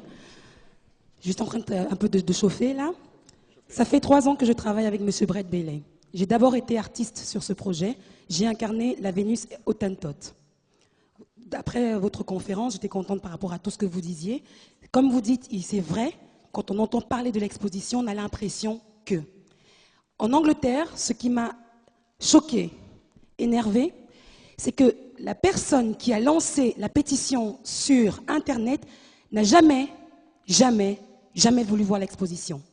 Elle est partie du principe que sur un article que l'on avait fait à Édimbourg, où l'article est un article à sensation qui montrait une image de l'exposition, c'est-à-dire une personne, un jeune homme qui était en cage, et comme vous venez de donner l'exemple, on garde cette image de la fille à moitié nue. Ce n'est pas ça, cette exposition. Je vous invite, évidemment, comme vous l'avez plusieurs fois répété, vous n'avez pas vu l'exposition. Je ne suis pas contre le fait de dire, voilà, je n'aime pas quand j'étais voir l'exposition. Mais discuter avec des gens qui n'ont pas mis les pieds dans l'exposition, ça me fout hors de moi. Parce que c'est exactement ce qui s'est passé en Angleterre. Et ce qui se passe aujourd'hui à Paris, c'est pareil. C'est la même chose. C'est pour avoir 15 minutes de gloire. Ils ne sont pas venus voir l'exposition. L'exposition tourne depuis des années. Elle a fait les plus grands festivals. Elle est subsidiée par les plus grandes instances en Afrique du Sud, qui sont des Noirs en grande partie. C'est ça que j'aimerais qu'on retienne. Ce sont des Noirs qui subsidient cette exposition, et ce sont les mêmes Noirs en Angleterre, en France, qui disent c'est raciste, c'est dégueulasse, tout ce que vous voulez. Moi, ce que je suis simplement, excusez-moi, je termine. Moi, simplement, ce que j'ai envie de dire, c'est venez voir l'exposition. D'abord, c'est de l'artistique. Commençons par ce point-là. C'est un point de vue artistique. C'est vrai qu'il a été se renseigner, essayer de trouver des choses historiques. C'est un choix artistique qu'il a voulu prendre des artistes africains, enfin d'origine africaine. Bien entendu, comme vous le dites vous-même, il y a eu tous les peuples ont été exposés, mais lui, c'est un choix artistique. Commençons par là. Et ensuite, il n'y a pas que... il s'est inspiré des os humains. Ce n'est pas un travail sur les os humains. Et donc, il y a plusieurs tableaux. Comme disait tout à l'heure Guillaume, il y a plusieurs tableaux. Il y a le tableau par rapport à l'immigration, par rapport à la Vénus Hottentote, par rapport à ce qui s'est passé en Namibie, etc., etc. Donc moi, j'aimerais juste que les gens, comme pour tout, avant de juger, on vient voir. Si ensuite, vous n'aimez pas l'exposition, vous trouvez que c'est choquant, et c'est vrai, dans la plupart des témoignages que l'on a eus, parce que ça fait il y a quand même plus de 25 000 personnes qui sont venues voir cette exposition sur les 4 dernières années, il n'y a pas un seul témoignage, vous pouvez me croire sur parole, j'ai lu la plupart, où les gens ressortent en disant « Ah non, c'est dégueulasse » ou quoi. Les gens sont choqués, je suis d'accord, les gens sont émus, sont bouleversés, parce que la plupart, évidemment, ça ne se trouve pas, ces histoires, dans nos cahiers d'histoire. Donc les gens apprennent quelque chose par rapport à ça. Donc j'aimerais juste qu'on parte du principe que Brett Bailey est d'abord et avant tout un artiste, il s'est inspiré de plusieurs histoires, qu'il a choisi un point de vue, qu'il a choisi effectivement de mettre en avant les Africains parce qu'il vient d'Afrique du Sud, tout simplement, et il travaille toujours avec des Noirs. Toutes ses pièces, pour le moment, il est avec Macbeth. C'est également l'histoire de la République démocratique du Congo, c'est également des artistes noirs. Alors, Très bien. Merci. Je réponds. En même temps, il y a une chose que je n'ai pas eu le temps de répondre à Guillaume, donc je pense que c'est vous la question que vous me posiez. C'est que nous, avec Lilian, j'ai été voir le musée, des musées dans le monde pour l'expo Zoo Humain. Parce qu'une de nos idées avec Lilian, c'était d'en faire une par continent. C'est-à-dire d'aller en Amérique du Sud et de répondre aussi aux attentes des Sud-Américains, qui n'est pas du tout la même que le public européen. D'aller à Doha, dans le monde arabe, où il y a encore beaucoup de stigmates et beaucoup d'idées reçues sur les Noirs dans le monde arabe, et de faire cette expo là-bas, d'aller à Osaka. Parce que alors, chez les Japonais, nous, pour les 5 malheureuses photos qu'on a mis dans l'expo, Lionel Gauthier est à côté de vous, il peut vous raconter, il a fallu pleurer pendant 6 mois pour avoir 5 malheureuses photos sorties du musée, pour vous dire comme les Japonais ne veulent pas regarder cette histoire en face. Je pense qu'on sera retraités tous les deux quand on fera l'expo à Osaka. Et puis, j'ai proposé l'expo au Getty Museum. Super musée, classe, Californie, ouvert au monde, à la diversité, plusieurs Noirs dans le conseil d'administration et autres. Et là, on m'a dit, hé, montrer des Noirs comme ça, en Amérique, impossible. On ne parlait que d'images du passé. Il y a aussi, et c'est un courant qui existe aujourd'hui, notamment dans le monde anglo-saxon, beaucoup, jusqu'à maintenant, il était peu visible, encore qu'une fois, ça nous est arrivé avec Lilian de tomber sur un groupe qui était venu nous voir pour nous questionner, qui était dans cette logique-là. C'est très peu présent en France. C'est en train de naître maintenant. Vous faites un peu aussi les frais de ça, de copier nos grands frères anglais ou américains qui, aujourd'hui, considèrent qu'il ne faut plus que montrer une image positive des Noirs. Point à la ligne. C'est une posture qui remonte d'ailleurs à Matthews Garvey, à toute une historiographie militante américaine. Hein. Ce n'est pas une histoire d'aujourd'hui. C'est Matthews Garvey, je vous rappelle, avec Du Bois, revendiquait cette idée qu'il fallait montrer aux États-Unis plus qu'une image positive des Noirs pour que les autres Noirs américains se sentent fiers d'eux-mêmes. Et il vient à l'Expo universelle de 1900, qui a un petit stand où on voit des Noirs jouer au piano, des petites filles bien habillées dans les écoles du sud de l'Amérique. Déjà, cette guerre des images existait. Et vous faites aussi les frais d'une histoire qui est bien plus longue que celle de votre spectacle, qui est bien plus ancienne, qui est ce choix cornélien. Pour déconstruire les horreurs du passé, faut-il montrer les horreurs du passé? Et vous avez deux postures. En Europe, on a connu ça sur la Shoah. Le chagrin et la pitié étaient interdits pendant 37 ans à la télévision française. Il ne fallait pas montrer la Shoah. C'était la meilleure manière de l'oublier. D'autres disaient non. Il faut montrer les horreurs de ce qu'a été la Shoah pour arriver à déconstruire ce qu'elle a produit. Ce débat est loin d'être terminé. Nous serons tous morts ici quand ils continueront encore à exister. Ce que vous avez connu, je sais qu'avec Lilian, si on garde l'exposition Zoo Humain, celle qu'on a fait au Quai Branly, selon les mêmes documents, le même parcours, les mêmes films, les mêmes images, elle ne pourra jamais être présentée, par exemple, au Getty Museum. Il faudrait totalement l'édulcorer et quasiment les montrer. Je vous rassure, à Doha, c'est encore plus cavalcade à faire, il faudrait avoir aucun corps nu. Alors, avoir aucun corps nu dans les zoos humains, il faut redessiner toutes les affiches, nous-mêmes. Vous voyez que nous avons aussi affaire des fois à des enjeux qui sont complexes. Et vous êtes aujourd'hui pris au piège d'un enjeu qui est complexe. Il y a tout ce qu'on vient de se dire là, nos points de vue, vous voyez, ils peuvent diverger. Et nous, on s'est posé des tas de questions sur chaque objet qu'on présentait, et on n'était pas d'accord. Je peux vous dire que tous les deux, on s'est bien frités, hein. Parce que sur des fois, est-ce qu'on monte tel objet, tel moulage, telle affiche, tel document sur les freak shows, sur les monstres? Ben, il y a eu des réflexions qui ont été très très longues. Et à chaque fois, on votait à main levée. Je désespérais des fois de perdre mes élections à 3, mais c'était un vrai sujet. Savoir ce qu'on montre, comment on le montre, pour que le public nous comprenne. Je donne 2 exemples. Je pense que le film de David Lynch a été un succès incroyable sur un sujet extrêmement dur et a rencontré son public au moment où il a été fait. Je pense que Keshish a eu tort de faire Vénus Noire, qui a été incompris, parce que trop violent. Mais ceux-ci sont aussi de la liberté de l'artiste de faire les deux, mais je pense que Keshish a été inefficace. C'est un point de vue a posteriori d'une œuvre qui a été créée. Je pense aussi à l'efficacité à un moment du message que l'artiste veut faire passer. Donc, là-dessus, c'est tous ces débats-là. En même temps, moi, je suis pour une vraie liberté, jusqu'au moment, ma seule critique, je dis bien, c'est au moment où, j'aime pas quand vous utilisez le terme exposition. Pour moi, ça reste un spectacle. Alors, c'est peut-être choquant comme terme, mais ce n'est pas une exposition. Parce que la notion d'exposition induit la notion de savoir. Et pour moi, s'il va vers la notion de savoir, il y a une ambiguïté. Oui, je sais bien, exhibition. On a fait une expo qui s'appelle Exhibition, donc on sait.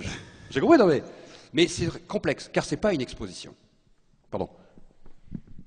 Non, tu n'as pas été très long. Mais en fait, encore une fois, je vous dis, par exemple, on a eu une discussion sur le fait de montrer ou non le moulage de la Vénus Hottentote à l'exposition. D'accord? C'est une vraie question. est-ce qu'on montre le moulage ou pas? Moi, j'étais pour non. Et moi, je disais voilà, c'est-à-dire que pendant très longtemps, on a exposé cette femme, on a exposé son moulage jusqu'en 1974 au Musée de l'Homme. Et moi, à un moment donné, je disais, peut-être que je me trompe, hein, par dignité, je pense qu'il est préférable de ne pas la montrer. Donc, on avait fait en sorte qu'il y ait une image un peu en ombre. Voilà, c'est pour ça que moi je dis, encore une fois, je n'ai pas vu l'exposition. Mais je dis à un moment donné, effectivement, on doit se poser des questions, mais ce n'est pas parce que je ne suis pas d'accord que je vais interdire. Mais on doit se poser la question à savoir quel est l'impact. Et moi je pense, encore une fois, si j'ai des enfants, je ne suis pas sûr qu'ils vont avoir la maturité de comprendre. C'est-à-dire, ils vont voir, on m'a expliqué qu'il y avait des hommes et femmes enchaînés ou pas? Voilà. Et donc, en fait, est-ce qu'ils vont avoir cette capacité à comprendre? C'est tout. C'est-à-dire, bon, mes enfants, encore, ils ont plus de chance parce que je vais leur expliquer. Mais il y a des enfants peut-être qui vont passer, vont voir ça. On ne va pas leur faire comprendre. Et donc, comment, en fait, ils vont recevoir la chose? Et donc, c'est pour ça que je pose la question, encore une fois, je n'ai pas vu, et donc je me ferai le plaisir d'aller le voir avec vous. Moi, je voudrais intervenir sur un aspect du racisme dont on n'a pas parlé. Ça fait très longtemps que je suis militante anti-racisme. Il y avait, il y a une trentaine d'années de ça, un slogan, si on peut dire ça comme ça, que j'aimais beaucoup, qui disait « Un raciste, c'est quelqu'un qui se trompe de colère ». Et j'aime beaucoup ce slogan parce pour moi, c'est aussi de colère, oui. Un raciste, c'est quelqu'un qui se trompe de colère. Et dans tout ce qu'on a dit là, je trouve qu'on n'a pas assez abordé la notion de classe. Parce que vous disiez tout à l'heure, Lilian Thuram, que ça serait bien de parler de l'avenir et d'une notion positive de l'avenir. Et moi, parfois, j'ai l'impression qu'on est en train de créer des villages, des nouveaux villages, pour des miséreux, par exemple, parce qu'il y a des nouveaux racistes. Est-ce que c'est pas la misère actuellement? Est-ce que c'est pas, est-ce qu'on n'est pas dans est-ce qu'il n'y a pas des nouveaux racismes? Enfin, je ne sais pas, est-ce que tout est réglé? Est-ce qu'on fait pas semblant de ne pas voir? On parle de Français, mais il n'y a pas que des Français. Est-ce que vous comprenez bien ce que je veux dire? Non, vous ne comprenez pas ce que je veux dire. Non, mais au contraire, vous n'osez pas dire quelque chose. Allez non, jusqu'au bout. Non, moi j'ose dire ce que je veux, hein, je vais bien dire ce que je veux. Moi je suis militante pour le droit de vivre en France. Hein. Ça s'appelle « D'ailleurs, nous sommes d'ici ». D'ailleurs, des apostrophes. J'ai été longtemps militante du MRAP et le slogan dont je vous ai parlé, « Un raciste, c'est quelqu'un qui se trompe de colère », c'était un slogan du MRAP. Le MRAP n'existe plus à Poitiers, il est fondu dans ce collectif « D'ailleurs, nous sommes d'ici ». Vous connaissez peut-être les nouvelles règles des préfectures, le droit les rapprochements familiaux et tout ça. On a beaucoup parlé des Français. Le racisme n'existe pas qu'envers les Français. Le racisme existe aussi envers les Roms. C'est demain matin d'ailleurs, les Roms. Les villages dont on parle, c'est aussi les villages de Roms qu'on détruit tous les jours et partout. Hein, ça s'est produit un peu partout.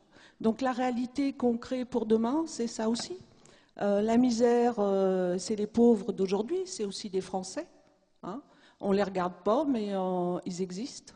Donc ce racisme-là, il existe. Et il est de toutes les couleurs. Je vais essayer de dichotomiser. Non, mais je parlais aussi, je veux bien entendre votre réponse, hein, mais vous parlez beaucoup, ça m'intéresse. Mais c'est Lilian Thuram qui parlait de la réalité de demain. Alors lui d'abord, vous après, s'il vous plaît. Tout d'abord, sans vouloir vous vexer, hein, excusez-moi. Tout d'abord, effectivement, il y a plusieurs types de racisme. Mais pour moi, encore une fois, c'est pas parce que il y a des problématiques, par exemple, de crise économique, qu'on doit tomber dans le racisme. Et pourtant, oui, parce qu'effectivement, c'est peut-être la meilleure façon pour avoir plus de probabilité d'avoir quelque chose. Parce qu'en discriminant les autres, vous passez avant, parce que c'est ça un petit peu le racisme. C'est avant tout aussi une notion de dire je dois passer avant, parce que je suis qui je suis. Toi, tu es Rome, c'est normal que tu n'aies rien. Toi, tu es noir, c'est normal que tu... Toi, tu es une femme, c'est normal que tu aies moins que moi. Donc, encore une fois, moi, je pense qu'effectivement, il y a des difficultés économiques. Après, il faut emmener, c'est pour ça que je travaille sur l'éducation, et effectivement, c'est quelque chose à long terme, que peu importe l'autre personne, les personnes doivent avoir les mêmes droits que vous. Et faire en sorte que les personnes qui vont voter demain réfléchissent à ne pas tomber dans l'extrême. Parce qu'il faut expliquer que l'extrême, à la fin, c'est de la violence pure. C'est de la violence pure, parce qu'il y a des gens qui pensent qu'il y a une notion de racisme. Oui, bon, quand même, c'est léger. Mais bon, si on laisse passer le léger, petit à petit, on va vers l'extrême et on finit dans la violence. Et donc, effectivement, je crois qu'il faut parler de toutes ces formes, mais expliquer que demain, il faut arriver à ce respect. Demain, il faut faire les bons choix politiques, parce que souvent, ce sont les choix politiques qui nous emmènent dans une direction négative ou positive. Et aujourd'hui, par exemple, en France, je trouve, ce qui est malheureux, c'est qu'on a l'impression que tout le monde se dit, voilà, on va dans la mauvaise direction, mais qu'est-ce qu'on peut faire ? C'est comme ça, il n'y a plus rien à faire. Et c'est pour ça que je dis qu'il faut faire très attention.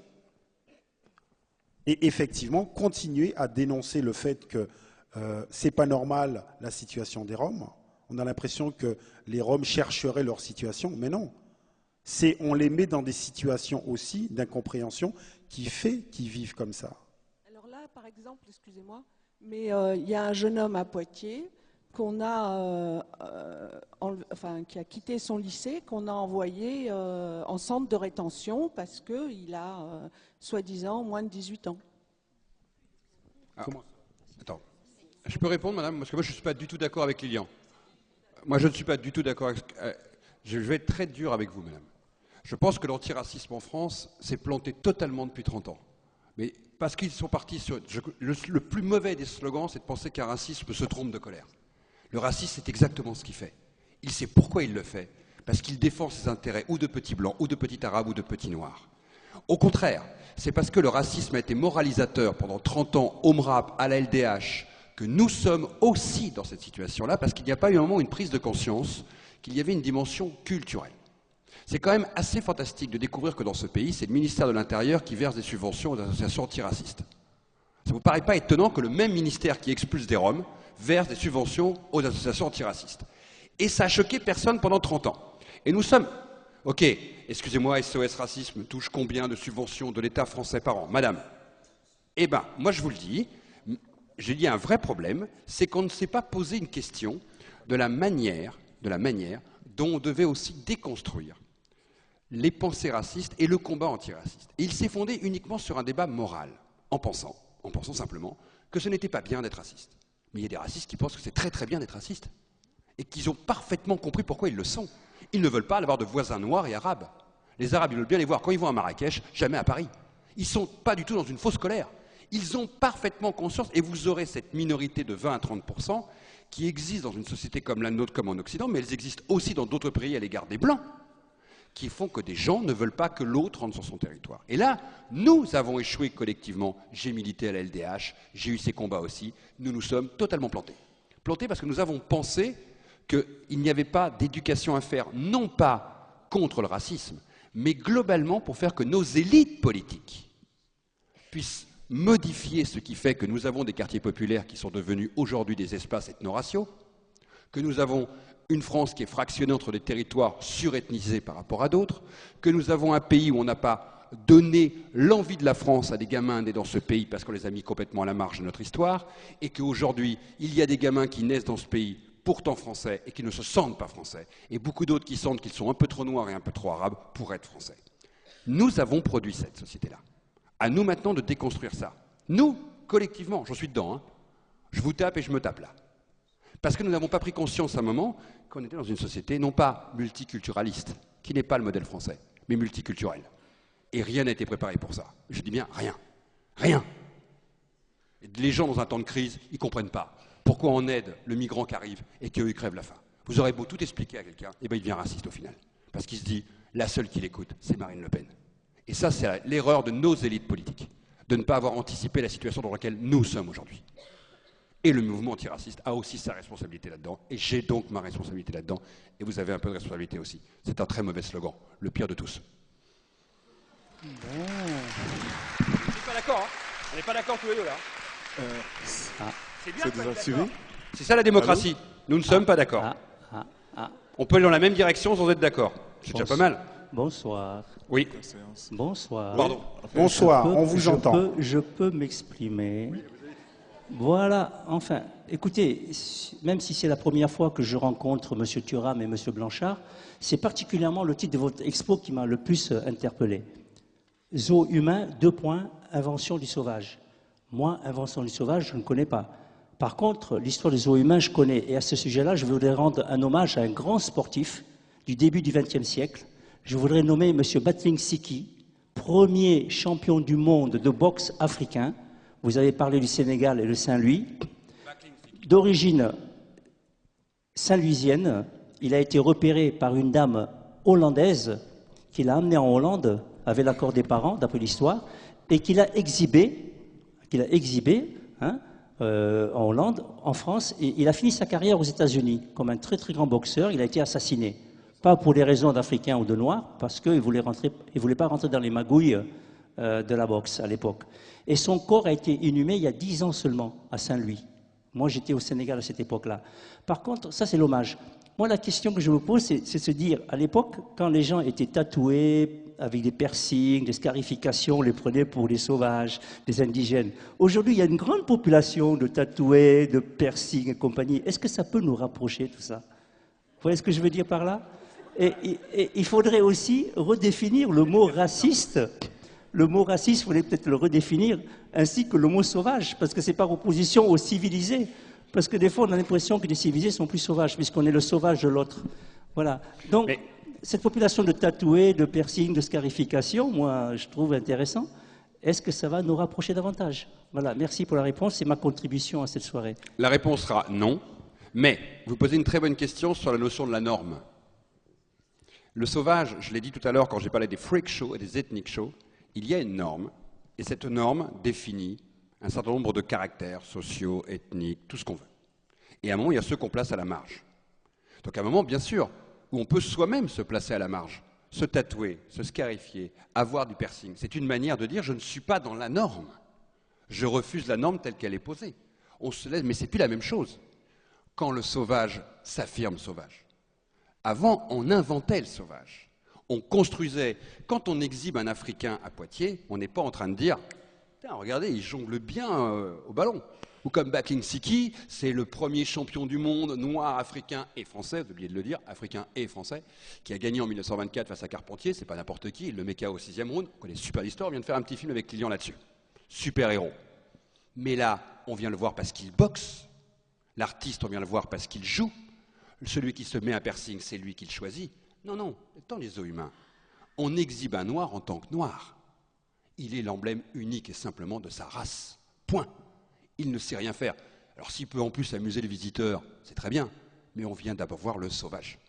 Ça, c'est autre chose. Quand on choisit d'être à la marge, ce n'est pas la même chose que quand on vous place à la marge. Quand vous choisissez d'être un artiste ou d'être un apneur, que de faire un happening dans un spectacle, vous n'êtes pas l'objet du spectacle. Vous choisissez votre cheminement. Quand on construisait autant des colonies, autant de l'esclavage, le morphotype du nègre, ce n'est pas le nègre qui choisissait. Rappelez-vous cette phrase de Senghor, puisque vous citez un grand Sénégalais, je vais vous en citer un autre, dans Ostinoir, qu'il dit qu'il déchirera le rire banania sur les murs de France. C'est ça qu'il faut savoir déconstruire. Qu'après on décide de se mettre une chéchia sur la tête et d'avoir un grand sourire, on choisit de l'être et de le faire. Et là, Senghor, il ne l'aurait pas déchiré ce rire-là. Il déchire le rire qu'on invente au grand noir pour être un grand enfant. C'est cette conception-là qu'il faut déconstruire. Donc aujourd'hui, je ne crois pas du tout que mettre du piercing, ça nous rapproche de ça, parce que c'est un choix individuel. Alors qu'à l'époque, nous sommes dans une monstration racialiste. C'est pas du tout pareil. Je suis désolée. Ou alors une toute dernière question. Si on veut garder un peu de temps pour les signatures, il faut qu'on conclue. Il y a le monsieur désespérément qui lève le bras depuis tout à l'heure. Ah ben moi depuis, j'ai le micro. Et vous depuis. Yeah. D'accord, merci. Tu es parti, oui, depuis. Merci, je veux dire merci à Lilian et à Pascal pour cet exposé sur la construction de l'image du sauvage et sur les os humains. Et je voudrais savoir particulièrement, est-ce que vous avez rencontré dans votre recherche d'historien, est-ce que vous avez rencontré, ou bien est-ce que vous savez s'il y a eu des os humains en Afrique?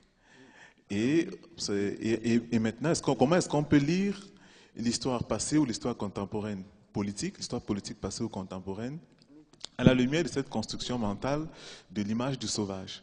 Alors, ça paraît hallucinant. Mais même au temps des colonies, en 1934, les Français organisent un village noir sénégalais à Bobo-Dioulasso. Délire, complètement délire. En Afrique du Sud, en 1936, les Africans, blancs, ont organisé un immense spectacle avec plein de villages reconstitués autour de toutes les populations d'Afrique du Sud, qui déjà anticipent ce que seront les futurs territoires en Lande où les races sud-africaines seront organisées, entre guillemets races bien sûr, et vous avez 30 000 Noirs notamment qui tirent un immense char à la gloire de la colonisation blanche. Au Maroc, en Algérie, dans les grandes expositions coloniales, notamment pour le centenaire de l'Algérie, des villages seront constitués. À Hanoï aussi en 1901.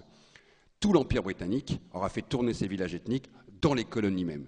Parce que c'était une manière aussi de montrer qu'on avait le pouvoir d'exhiber. C'est une force.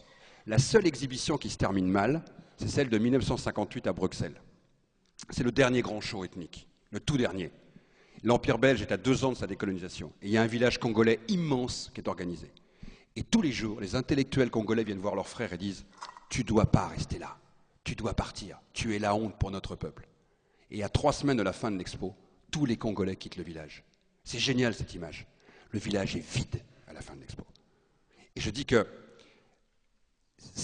vous êtes dans un rapport au pouvoir. Aller fabriquer ces villages dans les colonies même colonisées de l'époque, c'est une manière de montrer qu'on maîtrisait tout, y compris l'humanité ou l'inhumanité de ces hommes. Et donc dans les colonies, oui, ces villages ont été faits. Et donc vous imaginez que des gens de Bobo-Dioulasso ont été visiter un village sénégalais.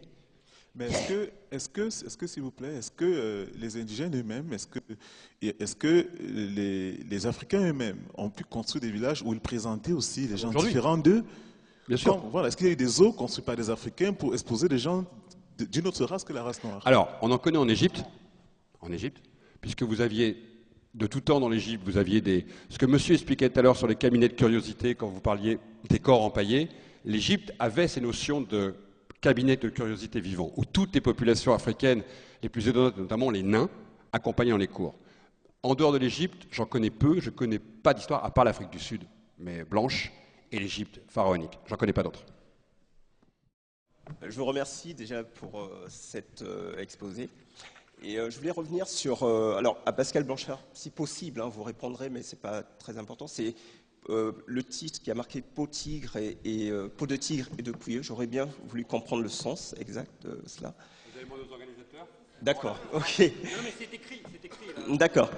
Et autrement, je voulais quand même revenir sur une chose, c'est que, alors par rapport à ce que Thuram et vous aussi avez exposé, l'impact des os sur l'imaginaire des gens, c'est très important. Parce que la personne tout à l'heure a posé la question sur est-ce que Hergé est raciste? Peut-être pas, enfin j'en sais rien, mais tout ce que je sais, c'est que moi, étant enfant, j'ai lu Tintin. Et ça a forgé mon imaginaire parce que je me suis perçu, oui, comme ce petit sauvage-là. Alors, j'ai eu d'autres lectures après, Fanon et autres, qui m'ont changé cet état d'esprit.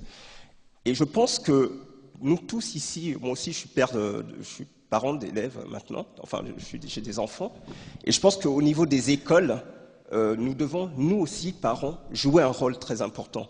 Je vais vous prendre un exemple rapidement. J'ai en grande section, à mon enfant, on a donné une poésie.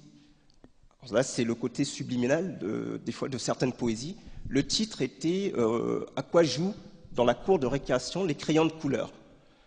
Cette poésie disait donc, voilà, on imagine le crayon jaune dessine un grand soleil, le bleu de gros nuages, enfin, etc. Et le noir, qui n'a pas d'idée, fait de gros pâtés. Bon. Ah, c'est énorme, ça. Voilà. Non. Mais vous pouvez le taper hein, sur Internet. Ah ouais, je vais le taper, ça, c'est voilà. Très clair. Ça, je vais le ressortir même. Et j'ai envoyé un mail à l'auteur, hein, à l'auteur de la poésie. J'ai eu une réponse, bon, je ne vais même pas la citer. Dans tous les cas, j'ai interpellé la maîtresse parce que j'avais demandé à mon enfant de ne pas dire que et le noir qui n'a pas d'idée fait de gros pâtés, mais de dire plutôt que le noir qui a des idées fait de gros pâtés. Parce que même pour faire de gros pâtés, il faut déjà en avoir eu l'idée. Alors, voilà. Et donc, et la maîtresse, tout simplement, la maîtresse, elle était évidemment un peu surprise par mon interpellation.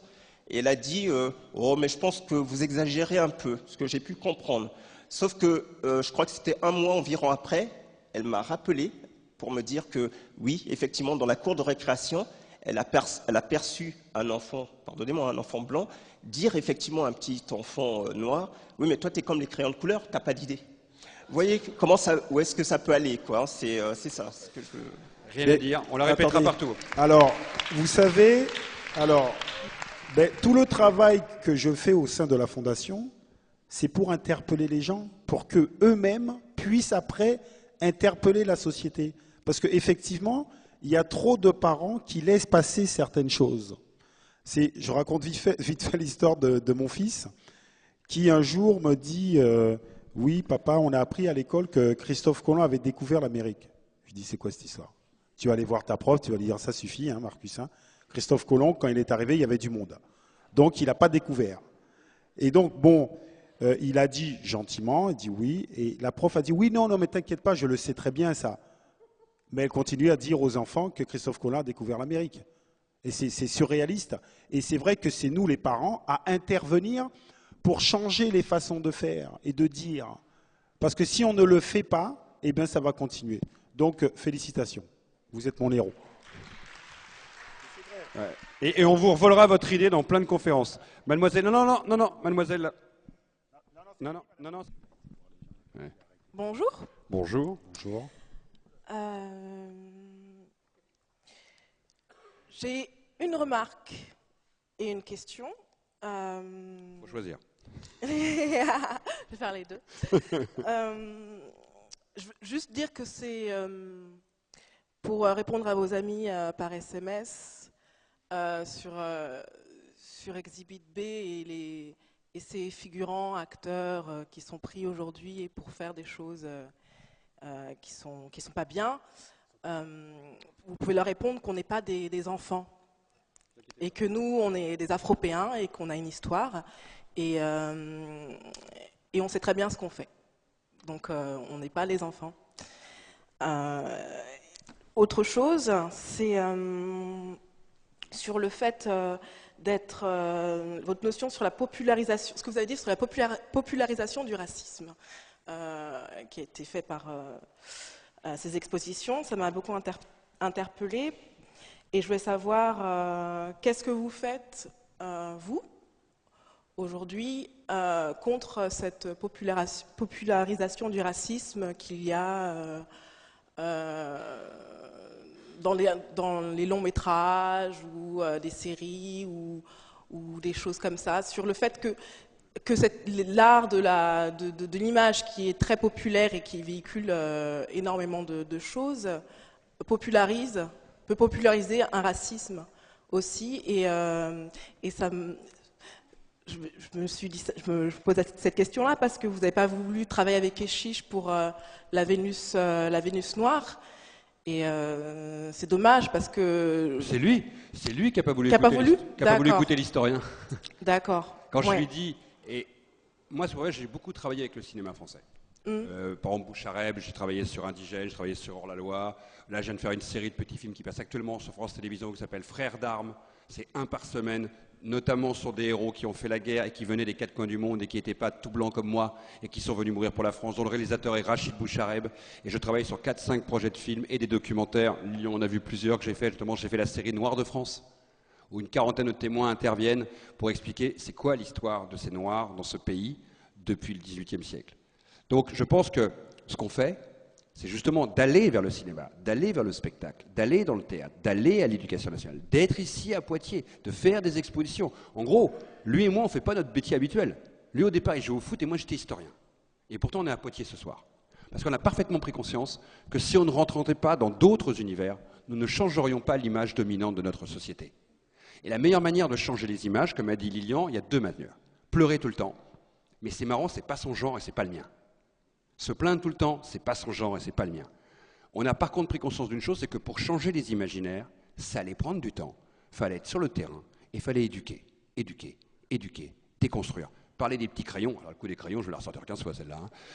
Parler des crayons, déconstruire ce que les gens ont dans la tête, aller faire aussi des fois des conférences dans des lieux où les gens sont extrêmement durs. Les anciens de la guerre d'Algérie, par exemple, ou aller descendre à Marseille ou à Aix-en-Provence, parler à des pieds noirs qui ont un discours extrêmement violent en ce moment, être sur tous les territoires, y compris médiatiques, ce que fait très bien Lilian. Pour simplement se dire une chose, nous ne pouvons pas travailler ces enjeux-là si on ne touche pas tous les territoires en même temps. Alors c'est plus compliqué que de rester chez soi tranquille, mais heureusement on travaille avec beaucoup de monde, mais pour vous donner un exemple, lui et moi là, avec Lionel, dans 10 jours, on est à Dakar pour raconter la même histoire. Parce que la problématique, elle n'est pas valable qu'ici. La notion de repli sur soi, la notion d'haine de l'autre, la notion de mauvaise transmission de ses passés et de ses histoires peut produire autant de dégâts de l'autre côté de la Méditerranée qu'ici. Moi, ça fait 20 ans que je fais des expositions en Afrique, sur tout le continent africain, aux Antilles, en Guyane, à La Réunion, en Nouvelle-Calédonie, dans le monde arabe. Parce que d'une certaine manière, cette histoire de se décoloniser, ici et là-bas, des fois on se plante, des fois on joue bien. C'est pour ça qu'on se permet des fois de dire on n'aurait peut-être pas fait exactement comme vous. Mais en même temps, rassurez-vous, on s'est pris les tampons nous aussi. Hein. On n'a pas toujours eu des gens qui nous ont applaudi.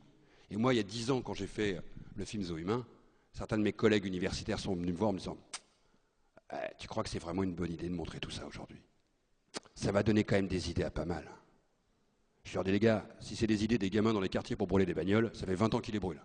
Ils n'ont pas eu besoin d'avoir des films d'historiens pour le faire. Mais vous voyez, chaque époque rencontre ses récifs, ses oppositions et ses critiques. Pour autant, les loups vont continuer encore à hurler pendant pas mal de temps. Mais ce n'est pas parce que les loups vont hurler que nous, on ne va pas l'ouvrir. Hein. Le travail va être extrêmement long. C'est un travail de déconstruction. Vos cheminements comme les nôtres, votre spectacle, qu'on a le droit ou pas de critiquer, c'est pas grave. Mieux vaut agir que pas agir. Moi, c'est ce que je crois. Parce que de toute façon, il va falloir parler des crayons. Il va falloir encore parler des crayons. Et il va falloir beaucoup parler des crayons. Même aux poètes. Je ne savais pas qu'il fallait que je m'occupe des poètes aussi, mais maintenant je suis au courant. Merci.